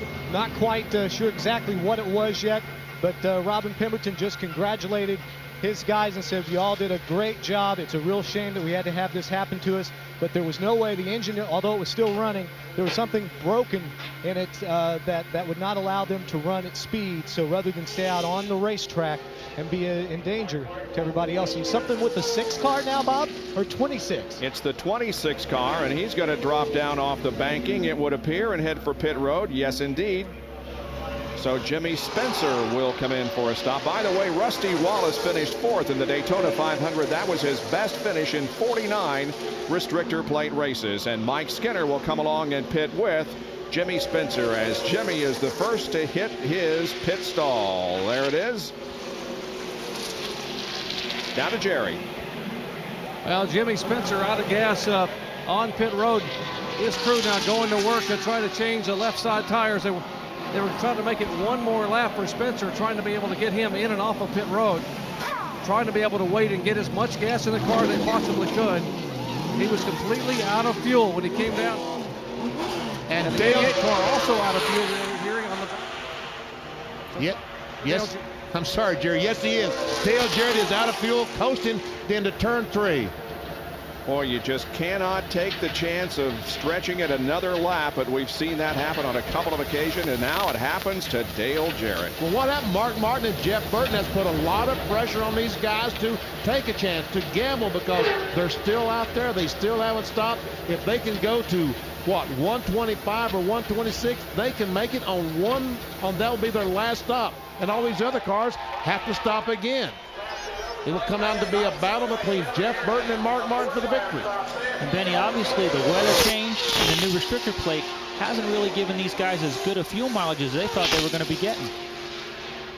Well, the defending NASCAR Winston Cup champion had very few bad breaks last year in winning that championship, but unfortunately things have gone wrong here today at Talladega, and as the field goes by, Jarrett has yet to hit his pit stall. Here they come. Down to Jerry Punch. Well, they had pitted on lap 59. I was talking to Todd Terra. They were going to try to stretch the fuel, make it on one more stop. They were going to try to go 64 laps to be able to get back on sequence with Mark Martin and the 99 of Jeff Burton. Obviously, they didn't make it. The car ran out of fuel, and so they have made a pit stop and now exit pit road. That's a great pit stop to be out of fuel. 16.3 is on the screen. The leader of the race is Jeff Burton. Second is Mark Martin. Then comes Ricky Rudd. And fourth is Jeff Gordon. There's the leader. And we understand that Jarrett's going to be penalized for exceeding the speed limit coming out of the pit. Wow. Boy, that's compounding the problems, isn't it? Yep. You can see that Burton is running toward the back of this group of cars, but all those cars up ahead of him have already pitted. He is the lead. Bill Elliott had to stop and go. What was that all about? Bob, it goes back to that tire issue, but basically what happened, the catch can man went after that tire and didn't get the catch can out of the car. So Bill Elliott ended up making a stop and go penalty anyway. Wasn't for the tire, but because they left the catch can in the rear of the car. And Bill shown now a lap down back in 27th position. Well, Burton is about to complete the 124th lap. Make that, yeah, 124. He stopped on 61 before. So, Ray, he's now been 63 laps. They can make it from here on one more then. Benny, it sure looks like those guys are going to go for it. You know, Jack Roush works really hard on the carburetors of those cars, and they've got something figured out.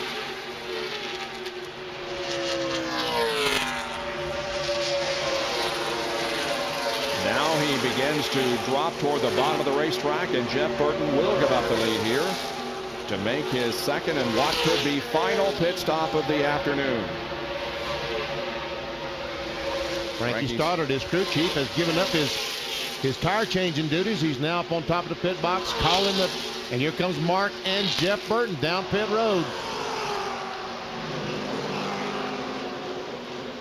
Jarrett observing his penalty for exceeding the speed on pit road. Here's Jerry Punch as Burton stops.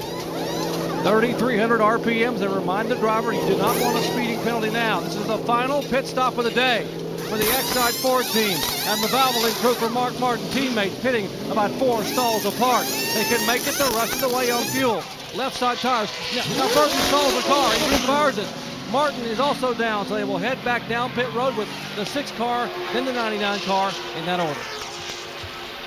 So the Roush cars have made their pit stops. Mark Martin will lead Jeff Burton back out onto the racetrack. And it will be interesting to see. They may have been on pit road for the final time this afternoon. Jeff Gordon now has the lead at Talladega. We'll be back after these messages and a word from our ABC stations. Jeff Gordon, the leader of the Talladega DieHard 500, with Jeremy Mayfield and Dale Earnhardt running in second and third position as the Pennzoil Copter Cam follows the drafting line down the backstretch. Well, we saw Rusty Wallace have the problem and drive right straight to the hauler. What is the problem back there? Unfortunately, I think he's done for the day, Rusty. You had a great run, maybe the best run you've ever had at Talladega. What happened? Yeah, it must have broke a piston, I guess. After that pit stop, about 5 laps later, I started smelling a lot of smoke and stuff like that, and finally just went to a dead miss. And there's a lot of stuff on the spark plug, so the smoke's pouring out of it, so it's over. But man, it's so unfortunate because this thing was so fast all day long. You know, I was just being patient all day, running second most of the time, trying to get the lead pack gone and get away from everybody. Got in there, got my 5 points, led me a lap. That's all I needed to do. But what a strong hot rod. This thing was incredible. It handled perfect. It snuck up in the draft real good. And all I can say, a great car.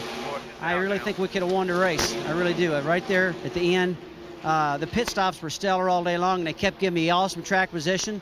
And we lost an engine, but you know what? That's about the only one we've lost in a long, long time. And I guess you do lose one every now and then. Now we've got a caution on the racetrack for Kenny Wallace, so we'll check in and see there. Sorry to have you out, Rusty. Well, Kenny obviously is okay. May have scraped the wall, though, enough to bring out the second caution of the afternoon and the first since lap 2. And, boy, all those plans that the cat in the hat Jack Roush came up with have gone down the tubes, because now all of them can make it from here the rest of the way. Benny, we'll probably see a lot of 2 tire stops this time. Guys have not been on the left sides that long, and they're going to want the track position. Pace car picks up the field. There's Mayfield just behind the pace car, and Jeff Gordon right behind Jeremy. Well, we have had 10 leaders so far. Let's review them for you. Mark Martin has led the most laps, 52. Then Sterling Marlin with 21. Gordon and Spencer have each led 14, and so has Jeff Burton. Earnhardt led 5, Mayfield 4, Jarrett 4, Kenseth 2, and Rusty Wallace did lead 1 lap before giving it up for the day. And Bill Elliott was almost lapped.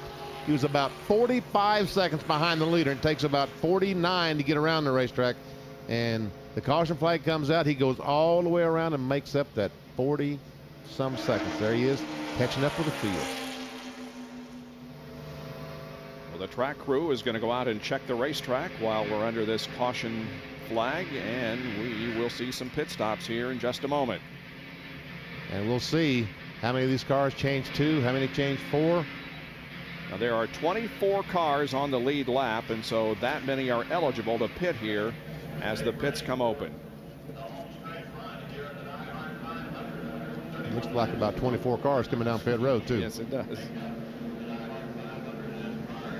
Coming down at 55 miles an hour.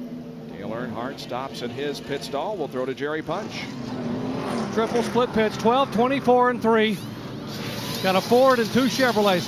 Earnhardt's crew changing right side tires. Let's go down to John Kernan. And Sterling Marlin overshot his pit stall. He still isn't. He's just getting gas to 12. Jeremy Mayfield takes right side tires and fuel. But Sterling Marlin, almost a critical error for him, pitting right behind Jeremy.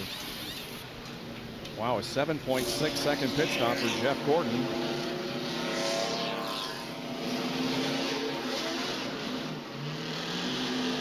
There's Ted Musgrave leaving that blue and white car. Bill Elliott makes his pit stop, 4 tires. He's good to go. Right back up with these guys.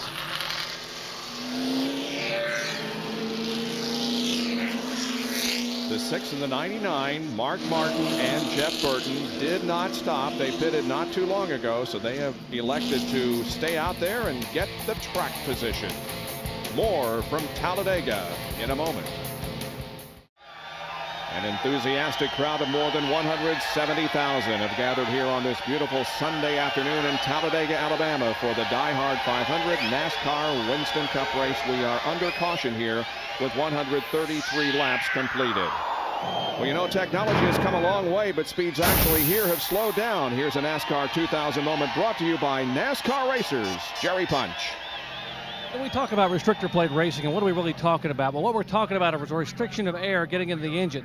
Here back in 1987 at Talladega, Bill Elliott set an all-time stock car record qualifying at 212.8 miles per hour. Now, when he ran his qualifying lap, let me show you. He had this kind of carburetor plate, and when you opened up, see how much air could come in there? Because there was no plate beneath it. Now I'm going to lay this down and show you that NASCAR decided that that was too fast and it was getting faster, so they wanted to put a plate. This little thing right here is a restrictor plate. Those little holes in that plate are 7/8 of an inch. That's what the teams are running today. Now what that effectively does, if I put that plate down and put this back on top of it here, and then put the carburetor base plate, if I open that up, you see there's very little air can get in through that plate. What that effectively does to the engine is cut the horsepower in half. If I were to put this carburetor and this plate back on one of today's engines at 760 horsepower, the pole here at Talladega would have been 228 miles per hour. But with the carburetor restrictor plate on it, the pole here this weekend was 189. This plate, less air, less horsepower, and less speed, but significantly greater safety. They want to keep the cars under 200 miles per hour so the roof flaps and all the safety features will work on a NASCAR Winston Cup stock car. And Ray, how many nights of sleep have you lost trying to think of ways to get more air through that little hole? Well, legally, you've got to work on lots and lots of other things, but there's a constant research and development program at most of the big engine builders, Hendrick and Yates Roush. Those people have people assigned just to the restrictor plate engine development program. Wonder where they'd find drivers to run 228 miles an hour. Let's get down to Bill Weber and get a report on the 18 car of Bobby Labonte. Well, Bobby Labonte obviously came in as the point leader, but he has had a dismal day, never really running up front. They've had some problems on pit road, and they had another problem this time when they stopped. They wanted to take one piece of tape off the front of the grill of that car. Well, Jeff Chandler, who's the front tire changer, grabbed that piece of tape after he changed the right sides and was coming around to do the left. So he took the piece of tape off. But they had a miscommunication. They didn't think the piece had come off, so another crew member went and grabbed another piece, and now they've opened it up much more than they had planned. See, this area there, it had some tape on that top grill, and Bill Weber, as he said, they've taken more tape off than they wanted, and that will really slow that car down. Any air that goes through that grill and hits that engine slows the car down considerably.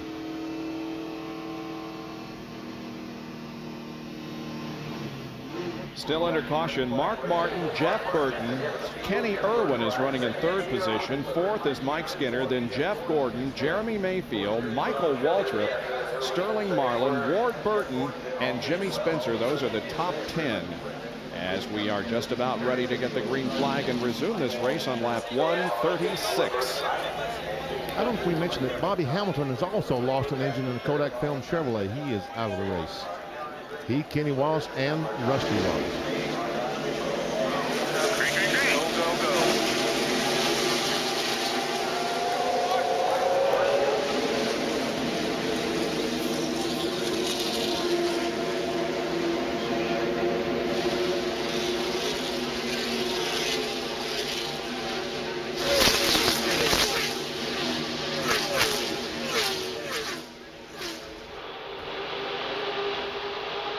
Some of our observers told me that Mark Martin held his hand up to Jeff Burton and said, I'm not going, I'm not going, I'm not going. As soon as he got ready to go, he dropped his hands, which means, okay, you can accelerate. That's one way of keeping those cars from behind you from running into you. And these guys have a lot of hand signals that they do as a courtesy, and that probably went on back through the pack, Benny. They know that it's easy to cause a problem up front. Here is what we're talking about. Mark Martin says to the guys, okay, all right, no. All right, let's go, let's go.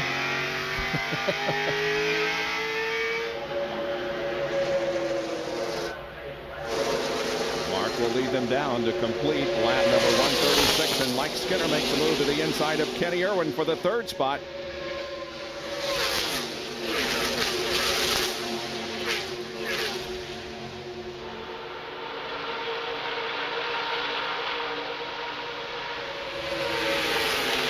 Jeff Gordon trying to take the fourth spot away from Irwin. And Dale Jarrett, who ran out of gas, trying to get a lap back. He is just one lap down in the 28th position, so he needs to get up front and hope there's another caution. Well, he's coming through. Well, he's got a terrific run going in that number 88. That's a blue car right in the middle of the screen. We have a problem, and it's the crash that we had hoped would not happen, and look at the mess right here at the start-finish line. Too numerous to count. I mean, there's just nowhere to go. I saw Bobby Labonte, our point leader, trying to get his car going. He's trying to drive back down the pit road the wrong way. Is that legal, Ray? Well, I'm not sure, Benny. They might penalize him for that. Ricky Rudd is involved, so is Dale Earnhardt Jr., Tony Stewart, Stacy Compton, Dick Trickle, Robbie Barrier, Robbie Gordon, yep. There's we see Tony Stewart trying to get his car back to pit road. Looks like he's got a little oil file there. I see Matt Kenseth is going to get a lap back, and here comes the 32 car, Pruitt, trying to get a lap back. Will he beat Mark? Looks like, oh, there's cars everywhere. So slow down now, guys. Be careful. Scott did get the lap back. Now, Bobby Labonte, we see Kenny Schrader walking away from his car. Bobby Labonte, I guess they told him he couldn't go that way, so he turned around.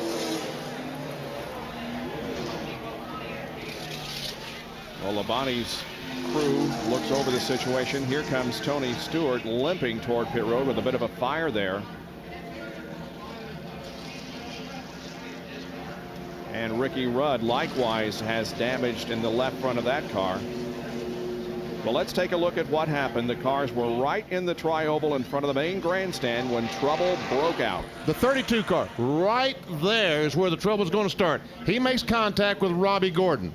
He goes down, hits, I guess that's the 7 of Michael Waltrip. And then, look, there's just no place to go as those guys come across the racetrack. As the smoke goes up, there's nowhere to go except in the side of another car. And from another angle, watch the contact between the tied car and the one running right beside it. Right there. And the 40 car of Sterling Marlin goes in the back of Robbie Gordon, which turns him around. But Marlin, although he may have gotten some damage in the front end, was able to get through it. And look at that debris up there in front of these cars.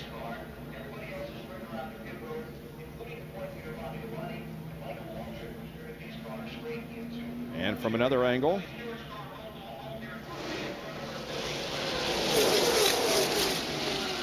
Michael Waltrip took a hard shot to the outside wall, and Ted Musgrave did also in that 15 car.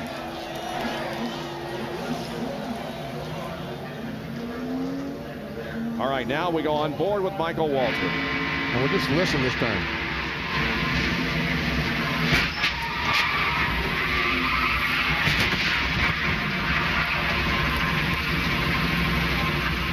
That's Steve Park. I didn't realize he had some damage to his car. Now from Bobby Labonte's perspective. Circuit City on board. And that's Ted Musgrave right in front of Bobby.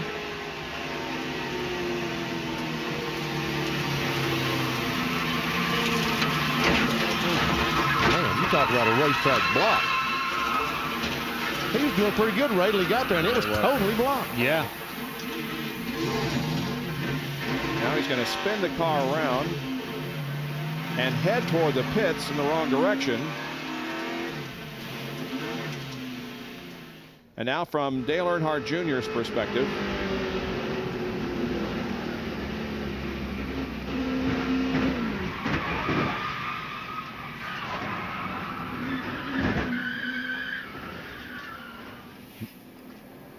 Now, folks, I think you understand what we mean by the big one.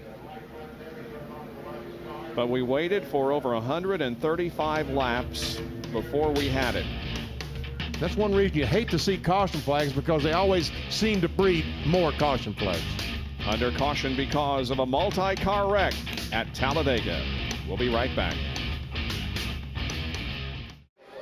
Well, it has happened here at Talladega, what we hope would not, and the tire marks tell the story. A huge crash right at the start-finish line involving at least 17 cars. Look at those skid marks. And already some have made their way around to pit road to get repairs underway. We see Dale Earnhardt Jr. and Bobby Labonte, among others, on pit road. Now Labonte pulls away, and here's a report from Bill Weber. Yeah, he's going back out on the track, but he'll be back. He took a tougher hit than the stock market did on Friday, Bob. They've got numerous repairs to make to that, a lot of tape. They had to just check the toe. They're still working on that. They had a new nose down here. They cut off the right side of that. They're going to try and either pop rivet it or tape part of it to the right front of the car. So they've got tools down here. What they're basically trying to do now is protect as many points as they can. But Labonte will be back on pit road. Very damaged race car. It's been a very disappointing day. To Jerry Punch. Michael Waltrip has climbed out of what's left of his Nations Ranch Chevrolet. A vicious lick on the right side of the wall. Michael, first of all, you okay? Yes, thank the Lord. I'm fine. Just held on tight. Didn't see what happened. Don't know why I was heading toward the wall. Just unfortunate. This will go down as another defeat for me and my team.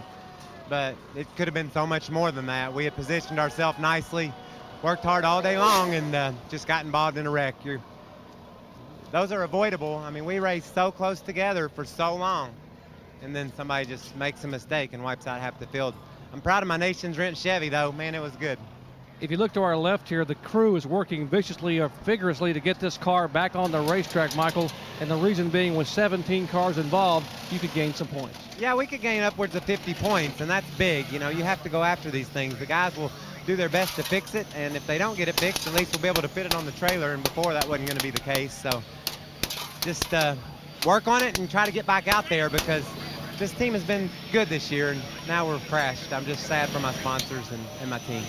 All right, Michael Waltrip's okay, but his Nations Ranch Chevrolet, well, it's going to need a lot of work to get back on the racetrack. Bob? Nothing to be ashamed of from that team, though. They were good until this happened. See, Scott Pruitt makes contact with Robbie Gordon, and there Michael Waltrip gets hit. He goes down through the grass, and then he comes back across the racetrack, and and then Robbie Gordon gets him again, turns him around, and it's too numerous to call from there on. There is Tony Stewart getting banged by Dick Trickle and others, and Bobby Labonte. Now on board with the driver who was the points leader coming into this race, but right now Mark Martin is on top of the standings. Here is how Bobby got involved. There was absolutely nowhere to go. When there's that much smoke and that many cars, it's just unbelievable. You have very, very little chance of getting through something like that.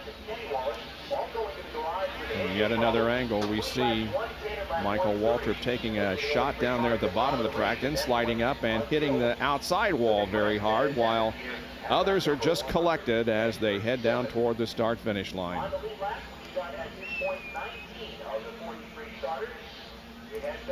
And after that, Tony Stewart drove the car around, got so far and decided that he would bail out. There is a fire burning at the front of the car. Pretty good reason. Yeah. I think I'd be getting out too. Stewart just sets down, regains his composure. He took a hard shot in that wreck. Well, that's the situation as the cleanup now is underway with 142 of 188 laps completed. More after these messages and a word from our ABC stations. Back at Talladega Super Speedway in Alabama, where the DieHard 500 is under caution. You can see this expansive layout here, which is located east of Birmingham and west of Atlanta, Talladega, Alabama. These shots courtesy of the Pennzoil Copter Cam. Well, the fans gathered here have seen a huge crash. Let's take a look at the cars involved in it. Some 17 became entangled in the mess, including the points leader going into this event, Bobby Labonte, and his teammate, Tony Stewart. Going to be a long list here. We won't attempt to read every one of them, but as you can see, the pit crews now are very busy on some of these cars, trying to get them back into some reasonable shape that they can go out and at least complete a few more laps and perhaps move up a couple of positions in the standings. One of those involved in the accident was Kenny Schrader. Jerry? Kenny out of the car, he looked to be okay. What was your view of what happened down there? When I got there, Jerry, there was just a lot of smoke. And I saw the 60 car coming back across the racetrack, and it's like, don't think I'm going to miss him. And I got into the 60, I guess, which was Trickle, and then someone got into us. But it started way up there. Your M&M's Pontiac is now an M Pontiac. Part of the other M has been ripped away. The crew over there working on it. Any shot of you getting back out with you 14th in the points? I'm sure if it's any way possible. I fired it. I mean, it never shut it off. I kept it running, but looked down, didn't have any oil pressure, so I shut it off.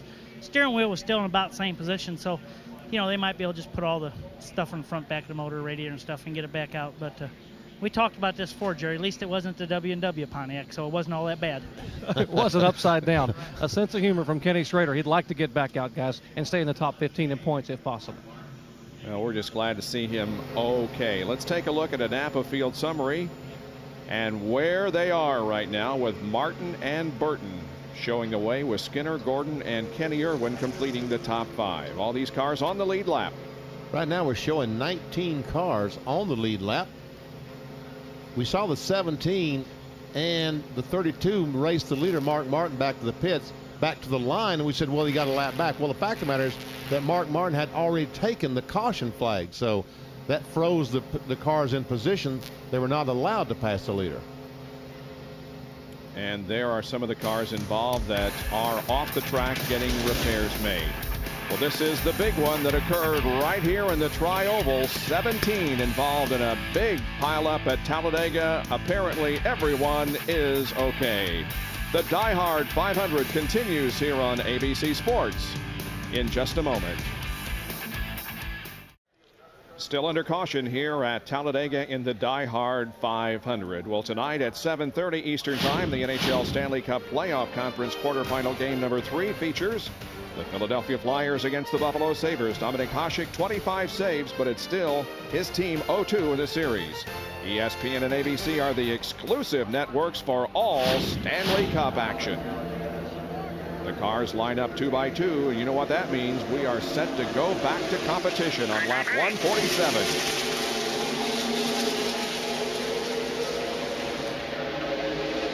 Two Jack Roush cars with Mark Martin, Jeff Burton will lead them down. A couple of Chevrolets with Mike Skinner, Jeff Gordon. Running third and fourth, and Kenny Irwin, another Chevrolet in fifth.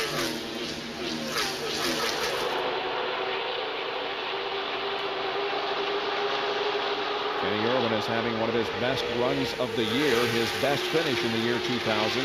He finished 14th rather, at Daytona. Kenseth there on the bottom side of the track. He is the first car lap down in 20th spot. All those up on top are on the lead lap, and included in those a lap down Dale Jarrett, who's 21st. Jerry Punch is with Tony Stewart, another one of those involved in the big wreck. Tony, a very, very hard lick. Good to see you climbed out of the car and are okay now. You see what happened out there from your vantage point? Just a bunch of cars got collected in front of us. The biggest thing, I feel bad for Bobby because I couldn't keep him from getting hit, but the guys are working on our Home Depot Pontiac and trying to get it put back together to where we can at least go out and try to get some more laps and maybe get a couple spots on the guys that are still stuck here in the garage. So just trying to watch and see how Bobby ends up with this thing, and hopefully he can stay up front and at least get some more points to try to salvage his point lead. All right, Tony Stewart sitting here. He's changed clothes, but hoping to be able to get back on the racetrack. And another spin is off turn number 2. That's Ricky Rudd sliding around at the apron of the racetrack. Right now, there is no caution. The left rear tire is flat on that car, we see, and now the caution flag does wave. Now here comes DJ. Can these guys get, where's DJ? Oh, he and Kenseth too far back. Yeah, they're about, what, 8th in line back there, so they will not get a lap back. But the battle is on for the lead of Jeff Gordon. Well, they were 4 abreast at the line. I think Mark Martin backed off to let Kenseth maybe and Dale Jarrett get a lap back. And those guys behind him would not have anything to do with that. Talking about Jeff Burton, Mike Skinner, and Jeff Gordon. He said, hey, if he's going to back off, we're going to pass him. There is a gentleman's agreement not to pass each other, race back to the line, but sometimes that doesn't work. Didn't work last week with Martinsville, Benny. I don't think it's working here today. No, not working too good. Here it is. As they went to the line, they're going to be 4 deep. And I don't know who wins. I guess Mark Martin does barely beat Jeff Gordon to the line, and Skinner and Burton's probably a tie for 3rd. In any case, none of those a lap down did get a lap back. So the second caution flag here on concession has slowed the pace at the DieHard 500. Back in a moment. A spinning Ricky Rudd off corner number 2 has brought out our 3rd overall caution of the day here on lap 149 at Talladega. We told you about the hockey game at 7:30 tonight on ESPN2. Well, next Sunday, the Stanley Cup playoff continues with quarterfinal action. Check your local listings or log on to abcsports.com for the game in your area. You'll see it next Sunday live at 3 o'clock Eastern, 12 Pacific on ABC, home of the Stanley Cup. Bobby Labonte comes out of the pits once again. He's made numerous pit stops trying to get that car taped up as much as possible so we can complete the race. That thing looks like a refugee from the junkyard, doesn't it? Well, they'll keep working on that to get that body as aerodynamic as they can. NASCAR will make him maintain a minimum speed or they'll park him. Right now, he's still on the lead lap. If they were to park him for not being able to go fast enough, he'd lose 10 to 12 spots. And Bill Weber has more. And we just checked down here, double check Ray. That should be a lap time of 58.90 is the minimum speed that these cars have to turn here at Talladega. 58.90. If Labonte can't maintain that, they will park him. Jerry. Ricky Rudd back on pit road. Apparently they had tried to repair a front fender from that previous melee involving 17 cars, and that was the offending factor that cut a tire that caused him to spin a moment ago and produce this caution flag. Ricky Rudd back on pit road trying to get all 4 tires back on the car. The fenders pulled back away so he gets to take the go forward back on the racetrack. Let's check in with John. Sterling Marlin, who led some of the middle portions of this race, got into the back of someone during the big wreck and damaged the right front of his car. They had to use a hammer, beat down the hood on the right side, and also around the grill, they had to tape it up because there was a hole going up under the hood. So I talked to Scott Eggleston, his crew chief, to try and find out how much that would affect the car. Scott just shook his head. He says, I'm not really sure how much it's going to hurt the car aerodynamically. To Bill Weber.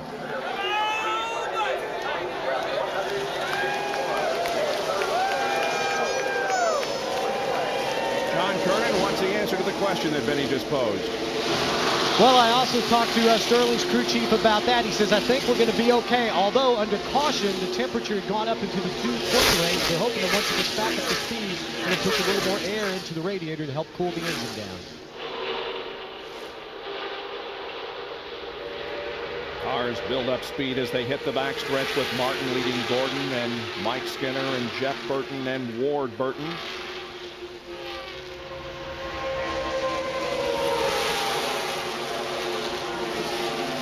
Now Jeff Burton goes to the high side of Mike Skinner, trying to take away the third position. His brother decides not to go up there but stay behind Mike. Ain't that something? Oh boy. And here's a 3 wide, a couple of lap cars. Kenseth and Jarrett both trying desperately to get into a situation that they can get their lap back. I think Ward thought about that and said, you know, I think I better go up here and get behind my brother and try to help him out, because it looks like he's struggling right now, and he is struggling right now. Now he is up on the high side behind his brother. Comes Jeremy Mayfield and Dale Earnhardt.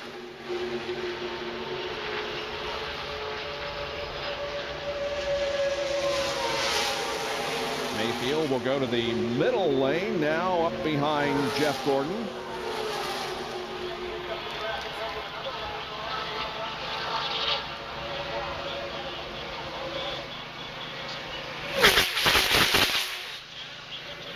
Oh. And Jeff Gordon moves down to block the spot from Mayfield, but Mayfield goes up high and challenges anyway and takes the spot.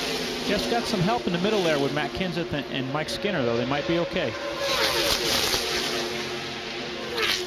And here goes Burton by the 12th car on the outside. Man, he is really rim riding up there, right on the top of the racetrack. And they're 4 deep coming off the corner. And look who's back in this. Bill Elliott is right in the thick of things. And they're 4 wide going in the corner. Skinner drives on the inside of Jeremy. Here comes Kyle Petty on the inside. See what happened when Jeremy had to back off the gas when Skinner went in there 4 wide? Kyle Petty is still on the lead lap. He's shown in the 13th position. Down they come to complete another lap. All this action happening behind Mark Martin, and he's loving it, seeing those guys fight for position behind him because he just drives away. Jarrett, however, is staying right there with him, still trying to get the lap back. Mark's going to have to be using his mirror and his spotters to tell him which one of those lines looks like it's coming with momentum. He's having a tough time trying to block both lines right now. Here's Jarrett going to get some drafting help from Jeff Gordon, and Jarrett goes back onto the lead lap. Now Jeff Gordon has his teammate Jerry Nadeau, the 25 car, the Michael Holligan car. They have team cars lined up on the inside with Mark Martin on the outside. And don't look now, here it comes Dale Earnhardt. Yep. Got the thing way up high on the racetrack. Running in the 3rd spot. Now Gordon challenges Martin for the lead, and Jeff Gordon will inch ahead of Mark Martin through the 1st and 2nd turns, but Martin has a great run off the backstretch and retakes it. They are side by side. Bill Elliott coming through the pack once again. And Jeff Gordon's other teammate, Terry Labonte, the Kellogg's car is pulled up on the inside. He's going to try to help Jeff out, try to take this lead. Terry Labonte in his 650th NASCAR Winston Cup start and his 645th straight. Now Gordon Has Dale Earnhardt right on his rear spoiler. Terry Labonte is running in the 5th spot, and Bobby Labonte, his brother, one of those involved in the crash, is maintaining the speed and staying on the lead lap for right now.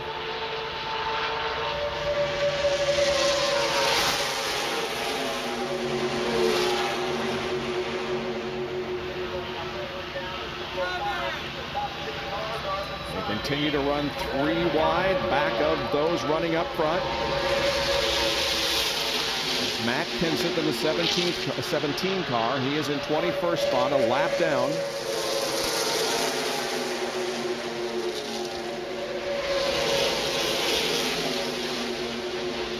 It looks like Bobby Labonte this year. So far this year, it seems like that Bobby has kind of had the charm life, because after all that damage and the crash he had, he's still on the lead lap, currently in 17th position, and the car is running well enough to maintain that position. Yeah, he's running with Robert Presley and Dave Blaney and Joe Nemechek. They need to get Blaney out front. He's the only one that's got a good nose on his car.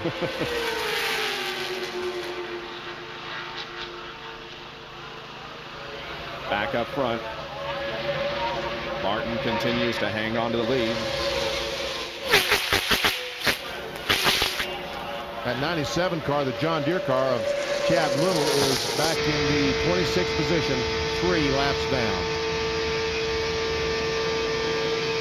Oh, Gordon looking high, looking low, looking up high. Now pulls alongside Mark Martin, gets a good run again through the 1st and 2nd banking, and inches ahead as they hit the backstretch. Dale Earnhardt will come along in 2nd position.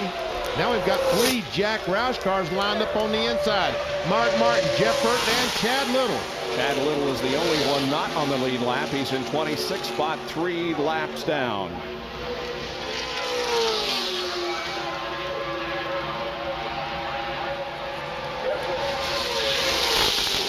Chad's got a good car. He had a left front flat tire earlier in the race.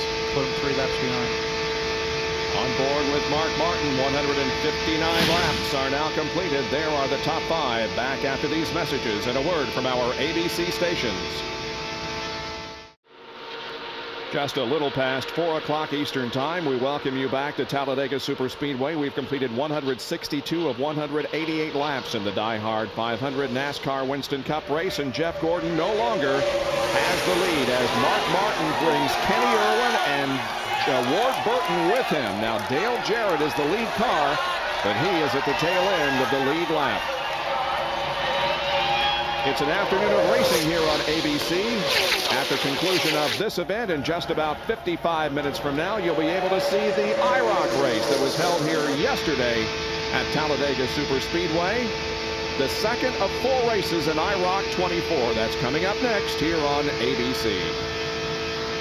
Mark Martin, the leader, looks back at the 2nd place car. Kenny Irwin in the Bell South car. Ward Burton in 3rd. Right now we have Ford, Chevrolet, and Pontiac, the first 3. Kenny Irwin right now running in 2nd position. His career best finish came at Daytona last year in 1999. Still stacked up 3 deep.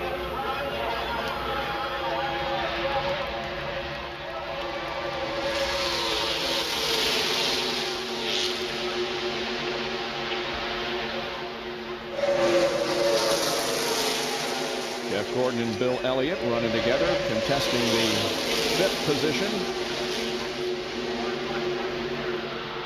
Bill started at the outside of the front row, fell back to as low as 40th, and currently runs in the 6th spot.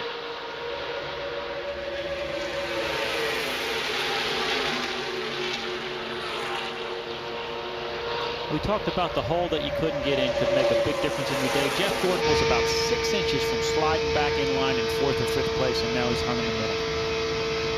See, Kenny Irwin's the nose of that car. Remember at the very start of the show, he had all that tape on the grills. All that tape is gone. They peeled off that tape trying to get some air to cool the thing off. And Tony Stewart, whom we talked with not too long ago, sitting back in his coach, has rejoined the race. And what happens? He already has gotten caught speeding down pit road to go back onto the racetrack. But it's important for these guys to get out there and make a few laps because, of course, others involved in that big 17-car pileup, most of them completed the same number of laps, and if you can get back out and complete one or two circuits, then you can move up a position in the scoring, and that means more Winston Cup points.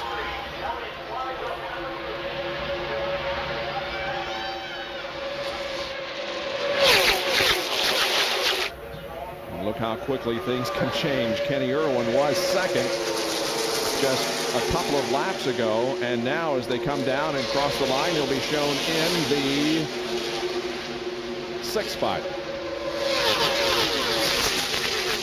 We've got Mike Skinner, Sterling Marlin, Jeff Gordon, Johnny Benson, all these cars side by side. Here's Benson getting a great run. I thought he had a great run on the 31 car. Mike Skinner did not work out.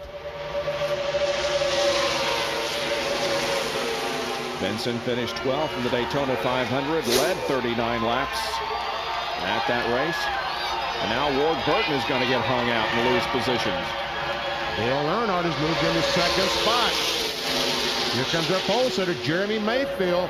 He's currently in 4th. Off with that Mobile 1, number 12.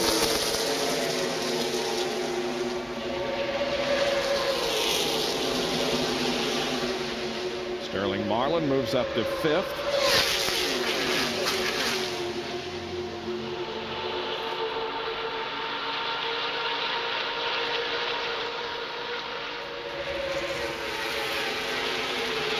Often we see the cars get strung out and get in single file formation, but literally since the drop of the green flag, we have seen these huge packs of cars. Of course, now it's much smaller, but still, we've got about 19 cars running right together. Here's Jerry Punch. A moment ago, Mark Martin radioed and told his spotter to tell the 88 spotter, Dale Jarrett, to stay on the bottom of the racetrack. In other words, if DJ stays on the bottom of the racetrack, Mark will stay there because the 88 car in front of him helps him in the draft and keeps the 3 behind him. So Mark Martin will stay in line behind the 88. If the caution would fly, the 88 would get back on the lead lap. So he told DJ to stay on the bottom of the racetrack. Jarrett's reply, I'll stay right here. I appreciate the help. Bill Elliott has quietly and patiently worked his way back to the front of the pack, currently sitting in the 3rd spot. That's the same car that finished 3rd in the Daytona 500 earlier this year and also won one of the qualifying races. The crew tells me they have not tested with that car since then, but they have been to the wind tunnel and massaged the body a lot. They say the car is the same as it was at Daytona, only better. Well, it isn't going to be too long. We got less than 20 laps to go. Mark Martin is leading, has clinched the 5 bonus points for leading the most laps in this event, and that's the 9th consecutive race that a different driver has led the most laps in the year 2000. We'll be right back.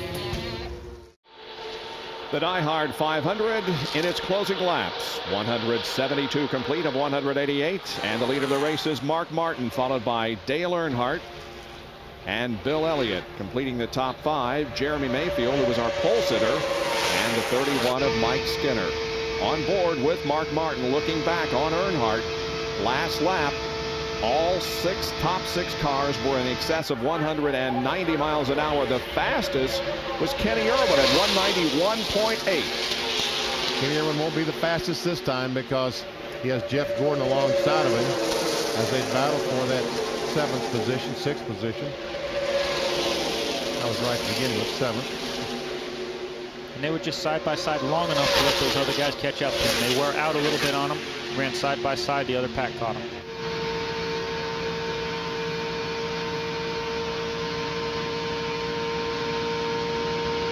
Ward Burton has had a good race. And another car comes back into the event. That is Michael Waltrip, who took a couple of really hard shots during that big 17-car pileup that we had on about lap 138. But Steve Park also re-entered the race. I'm sorry, he's coming off turn 2.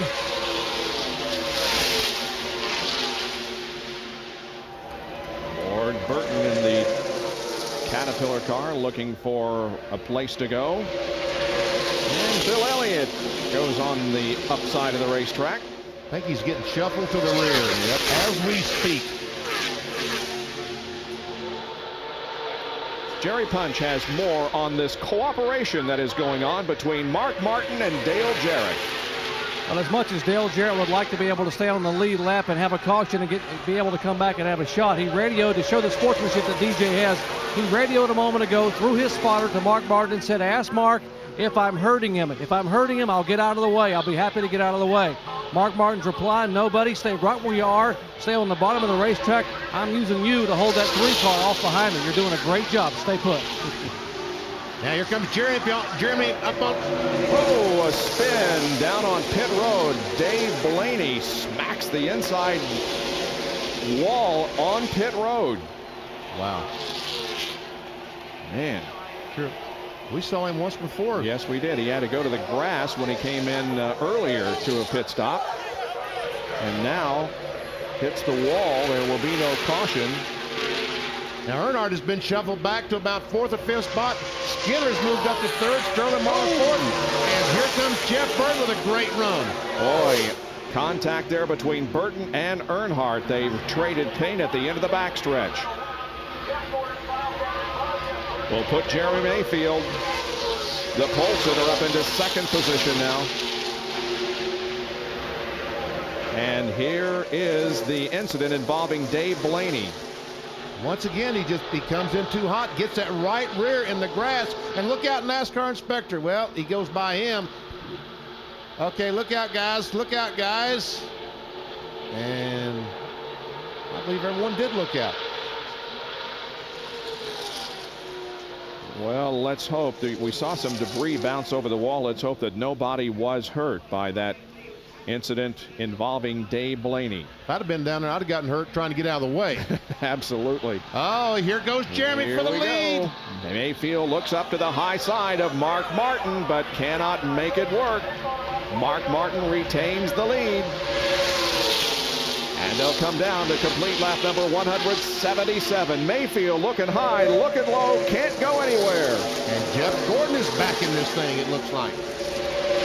Jeff got shuffled back a few positions a few laps ago, but now comes right back up to battle alongside Sterling Marlin for 4th. He's hung on the outside there again.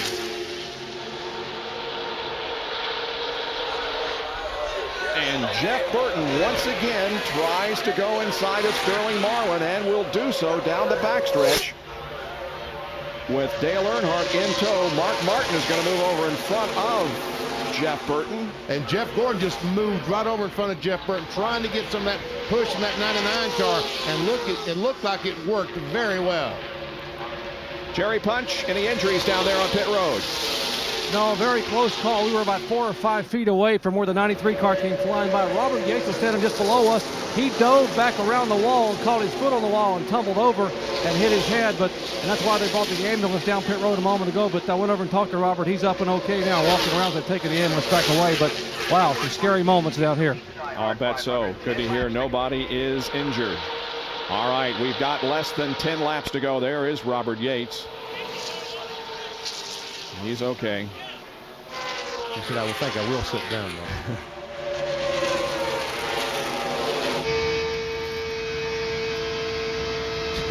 Ten laps to go, and Jeremy Mayfield has a fast race car.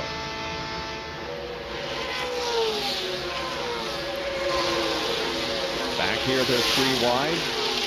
Jeff Burton, Terry Labonte, and Jimmy Spencer. Here comes John Andretti down to the low side of Johnny Benson. That's 8th, 9th, 10th, 11th, and I don't know how many. That's on back. That's just a genuine mess. 9 to go. And Elliott, who was up there amongst them a few laps ago, now is at the back of this group, back in 16th position.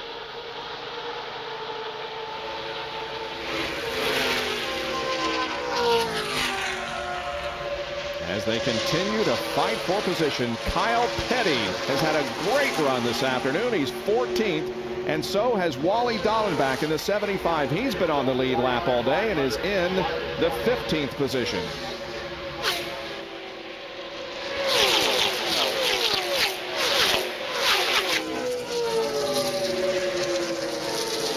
You know, this is just it's amazing how things work out in this business. Remember the Daytona 500 when Dale Jarrett won the race? He and Mark Martin were running second and third, and Mark said we had a plan to go by Johnny Benson, take the lead, and when they started their plan and something happened, DJ, he felt like abandoned him, just left him out there and went on to win the race. Mark finished about fifth, and Mark was very, very angry. Well, right now he's trying to use Dale Jarrett to win the race at Talladega. So things do have a way of going full circle in this business. What goes around comes around.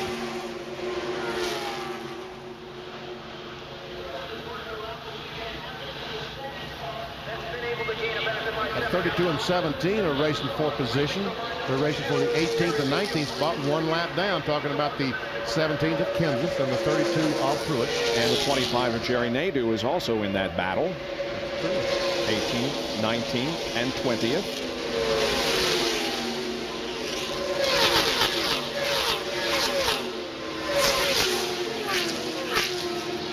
Here we go, four abreast. Dollenbach just drives to the inside of Kyle Petty and starts to move up in front of him, but he doesn't have him clear.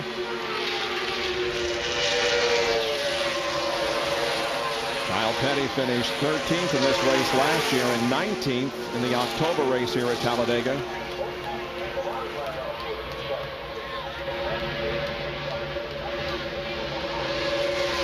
Meanwhile, back up front, it's still Mark Martin maintaining the advantage on Jeremy Mayfield, but everybody is trying to get in a better position. Now Jeff Gordon upside of Mike Skinner, and he picks up a position. Man, oh man, did he get a run.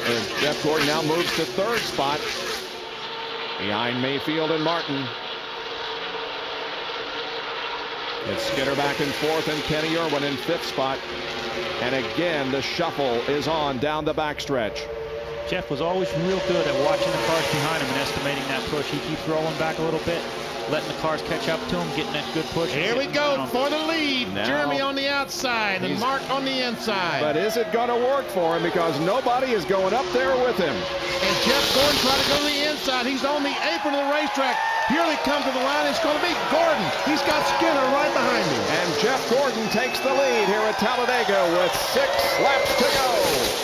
And look there, 42 of Kenny Irwin on the bottom. 4 wide for second position. Now is Mark Martin. What's he going to do? He's caught in the middle, and is Jeff Gordon's car going to work with Dale Jarrett? Jarrett in a Ford and Gordon in a Chevy. Let's see what happens here in the closing laps. Kenny Irwin has moved back up to second spot, and Mike Skinner is in third. Second and third position. They've never won a NASCAR Winston Cup race. They're coming down with 4 more laps to go. Jeff Gordon trying to end a winless streak.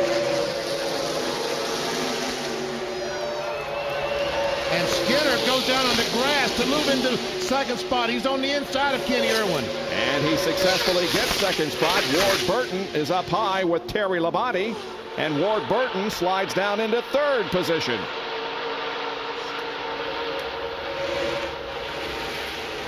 And here they go. Jeff Gordon goes down to block the advance of Mike Skinner. Skinner rolling back to get that push off of the 22. Side-by-side battle for fourth position. Mike Skinner looks like he's got a good run coming off corner number 4. We'll see what he can do. There's Mark Martin and Dale Earnhardt running in the middle of this pack now. Well, Skinner can't make an advance here. They're going to come down and complete lap number 185. We've got 3 to go at Talladega. And here comes Jimmy Spencer. Remember this Kmart Ford? He ran so strong earlier today. He's fought his way back. He's up now to about the 7th or 8th spot. So here comes Earnhardt. That's going to slow the progress of. And here they go. Irwin trying to get on the inside. Can't make it. Oh, some contact between the 31 and the 24. Now DJ moves over and says, let these guys go and figure out who's going to win this thing. He says, gentlemen, battle it out for yourselves, but we'll leave it all to you. All right, Gordon. Now now looking at just 2 laps to go. Everybody stays in line, and Jeff Gordon takes about a 1 car length advantage over Skinner. And Jeff Burton will head for the high line. Let's see who goes with him. It'll be Spencer. Wow. Who will win it, ladies and gentlemen? Take your pick. Again, Kenny Irwin down to the inside. Jeff Gordon, the 24 car, has won, what, 49 races? The 31 car of Mike Skinner has never won a race. I'm talking about a NASCAR Winston Cup points-paying race. Yep.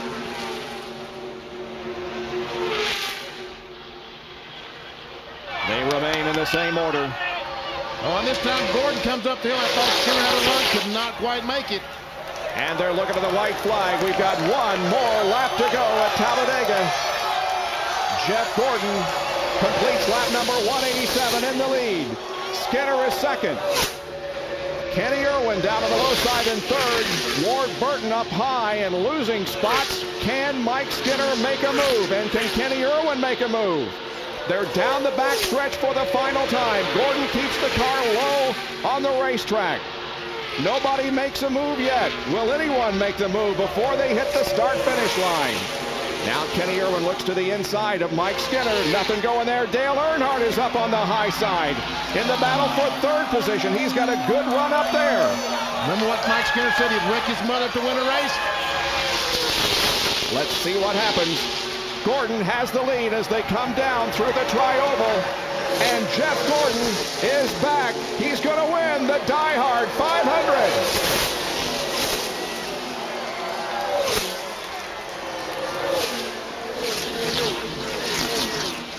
And as they cross the line, you can see the finishing positions. Skinner, Earnhardt, Irwin, and Spencer complete the top 5, and Jeff Gordon breaks the winless streak. Down to Bill Weber. Well, Robbie Loomis has been on top of the pit box, swarmed by his crewmen, by John Hendrick. Handshakes all around. A very, very happy moment down here. Congratulations on winning at Talladega. Jeff Gordon's 50th career win comes with Robbie Loomis as crew chief. I tell you what, Jeff's a really tough competitor, and you know, I knew coming in this deal it was going to be tough. We've been through a lot of ups and downs. Brian Weitzel did a great job with the car, and Randy Dort and Charlie Seegers with the engines. Just an awesome job by the pit crew today. You know, we've gone up and down, but I'd like to dedicate this win for Lee Petty and my folks at home too. Congratulations. See you in victory lane. An emotional win for Robbie Loomis, his first as crew chief for Jeff Gordon, the 9th different winner this season, and he comes from deeper in the field than anyone to win in history, 36 to 1st.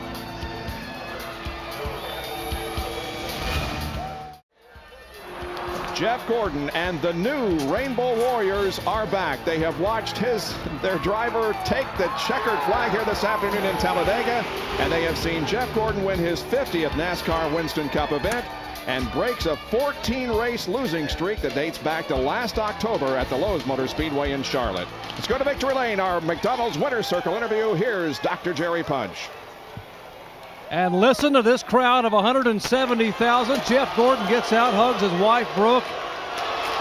Tears of joy. They have wanted this one. They have struggled this year. Their first top 5 coming last week at Martinsville. Will climb back up here, giving John Hendrick a big high five. A big cold swig there. Jeffrey, congratulations. Outstanding effort. But wow, those final laps were something. Man, I tell you what, first I just want to thank God. You know, we've overcome a lot of things, and you know, this team just never lost faith in themselves and God, and that's the only thing that got us through this, and I just thank him for all those things. But this team and this crew chief, Robbie and Brian Weitzel, these guys just did an awesome job. I tell you, you know, we qualified horrible, but the second we got out there on the racetrack, the DuPont Chevrolet was really, really good, and I told these guys we can just stay out of trouble, you know, and be real patient. We'll work our way to the front, and it took a while.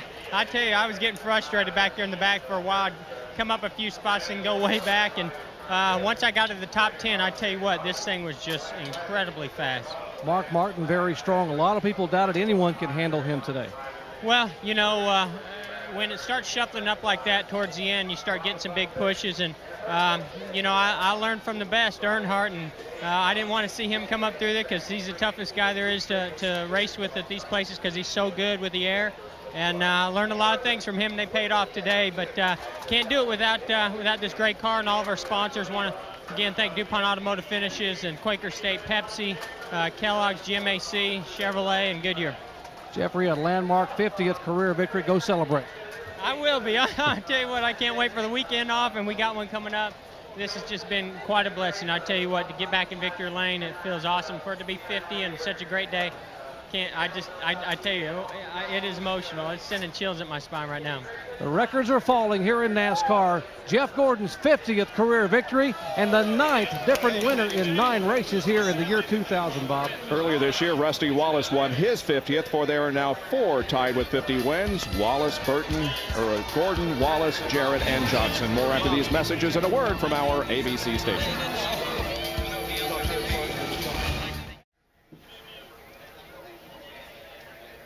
Back at Talladega Superspeedway in Alabama, where Jeff Gordon has won today's DieHard 500. The margin of victory, 1900ths of a second in the last 5 DieHard 500s going into today. The average margin of victory was 1700ths of a second, so today was just about average. Let's go down to John Kernan. Well, Mark Martin did not win the race. You were out for a lot of laps, led the most laps, Mark, but the big picture, you took over the points lead. Well, we raced as hard as we could for it. I'm really pleased with the Eagle One car.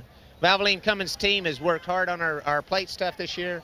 4 cars, 4 tests, and it showed today. We had a good run, and the 12 car was awfully fast, and he's about to die to win another race. It's been a while, and he made his move earlier than I would have liked for him to, and it wound up costing us both. It didn't work for him, and it didn't work for me either, and I hate that for him because he was strong, and hate it for us because we were in good position, but can't blame him, man. It's been a while since he won a race, and he went for it.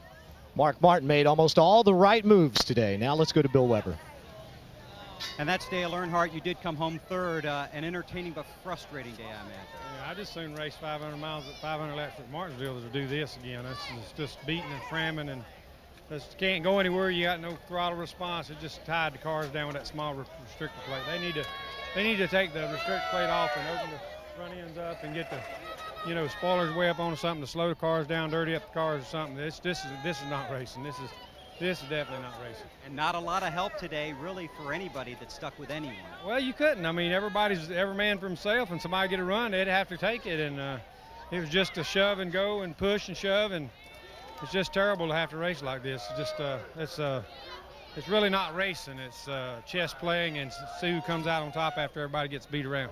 Okay, Dale Earnhardt finishes third here at Talladega, where Jeff Gordon picks up his first win since Charlotte last fall. We'll be right back. The celebration continues in victory lane here at Talladega. Jeff Gordon has won, and he came from 36th starting position. That's the lowest start ever for a Talladega winner in 62 races. The previous lowest was 27th starting position. Dale Earnhardt last October. Down to Jerry Punch with Kenny Irwin, who finished 4th. And records his best finish of the year, Kenny, from 12th to 4th. Did you have anything at all those last laps for the 24 car? I don't think so. I was really trying to help the 31 get up there, and we're just doing everything we can. The last 10 laps, it was wild. Just trying to pick my spot to keep inching up and not going backward. It was fun. The whole Bell South crew, they did an awesome job. All the green flag pit stops. You just can't say enough. I think we come in 15th and we come out 3rd, so they did an awesome job. Did you let yourself think about the possibility that today could have been your first win? I mean, Gordon had won before, but you and Skinner were looking for that first one. I know you wanted it badly. Yeah, I didn't think about it. You're just trying to put yourself in a position the whole time just to inch up there. And a couple times, I think Sterling was leading, and I wanted to run second, and sure enough, I pulled out of line, and nobody went with me, and I think I went back to 25th. But that's kind of a cycle all day. You go back, come forward. It's just actually it's a lot of fun. It's pretty intense, but it's a lot of fun. Congratulations on a great run. Thank you. Kenny Irwin finishes 4th. Speaking of finishing second, I think John Kernan has caught up with the second place finisher, Mike Skinner. Mike Skinner finished second today behind Jeff Gordon. Mike, did you have anything there at the end? Well, we had a second place car, as best I can tell. Car drove really good all day. Pit stops were awesome all day. We couldn't get anybody to pit with us, and finally Jimmy Spencer elected to pit with us. We were going to run out of gas on the next lap. We had to pit. and we got one car to pit with us. We ended up coming back out doing okay, and was really headed toward the front, and caution came out. So everybody gets bunched up, and you just start over 2 or 3 times. And I thought Mark Martin had the car to beat, and our car was awesome on the bottom all day. We elected to pull a little bit higher gear, and the car was really good on the bottom. And when Jeff dove under him there, I was able to go with him, and that's about all there is to it. Congratulations to Mike Skinner, who records his best career finish. He had finished 3rd on 3 different occasions, but today's runner-up position eclipses that. The International Race of Champions, race number 2 of IROC 24, is coming up next here on ABC Sports as we wrap things up from Talladega.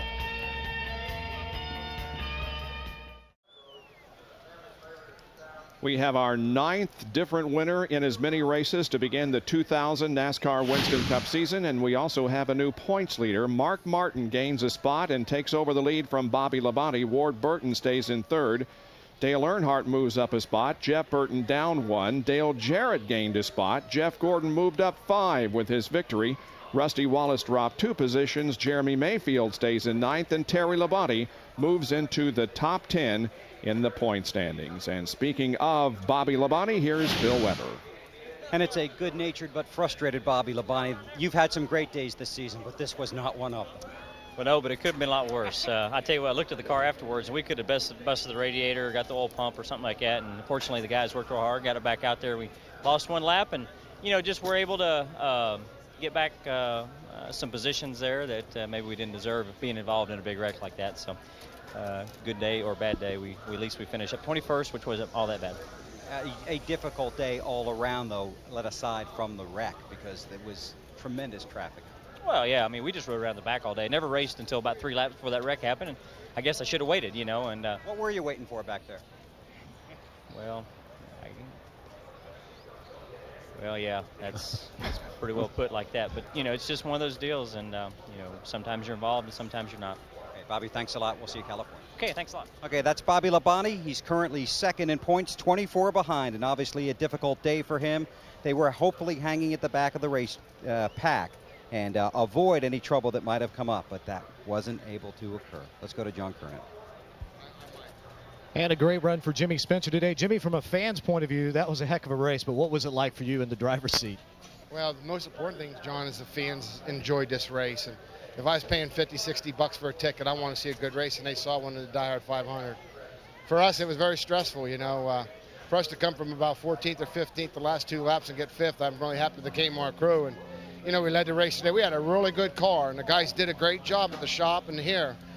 This car's never been practiced or tested, and only had 3 or 4 laps of practice before qualifying.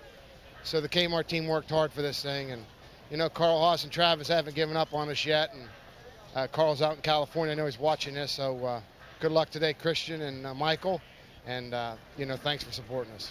Of course, he's talking about the kart race out in Long Beach, back upstairs.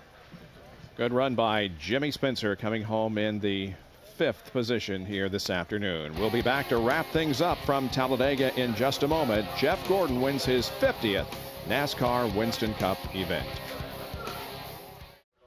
Well, Jeff Gordon has the win here today in a hard-fought DieHard 500, with Skinner recording his best career finish in 2nd position. And we see the top 15, all those cars in the lead lap. As a matter of fact, 16 cars will finish today in the lead lap. Last car on the lead lap was Wally Dallenbach. Ray, I haven't got one question. What do you think of watching the race at Talladega from the booth? It's a little different, isn't it? Well, going on to be a car owner next year, I'm probably going to wish I hadn't have done this. If those car owners could see this, they'd be a lot more nervous. But what a great race. Jeff Gordon is certainly a great drafter, and I believe he does have eyes in the back of his head. Let's get down to Jerry Punch. Well, guys, it was a typical day here in Talladega. High speed, high banked action.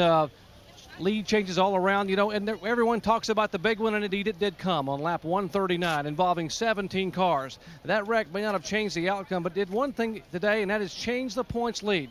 The car behind me, Mark Martin's Valvoline Ford, dominated the afternoon. He didn't get the win, but he does walk away as the leader of the NASCAR Winston Cup points. Let's go to Bill.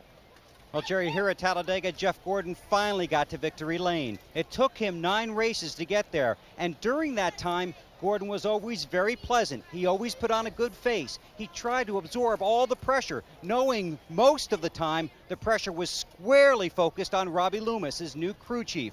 But Gordon took that pressure away from Loomis so he could focus on the car and the team, and I think that's one of the keys to them getting back to victory lane. It's the fact that Gordon was not only driving the car, he was helping drive the team while Robbie could focus on their mission, getting back to victory lane. It all paid off today. John? And for those of you watching on ABC Sports and don't know that I do a nightly motorsport show on ESPN2 called RPM Tonight. After the Daytona 500, I was very critical of the lack of competition. Well, NASCAR made some rules changes, and what we saw today from a fan's point of view, I thought was one of the greatest races in quite some time. And Monday night, 6 o'clock Eastern on ESPN2, join myself and Benny Parsons for RPM Tonight, and we will dissect today's race, and we're going to have a lot to talk about upstairs. Well, both yesterday in the Busch race and today here at Talladega, we did see almost all afternoon in both cases huge groups of cars running together and some very, very good competition. It was fantastic. Yes, but you're right, both yesterday and today. Jeff Gordon continues the celebration. That's the third Chevy win of 2000.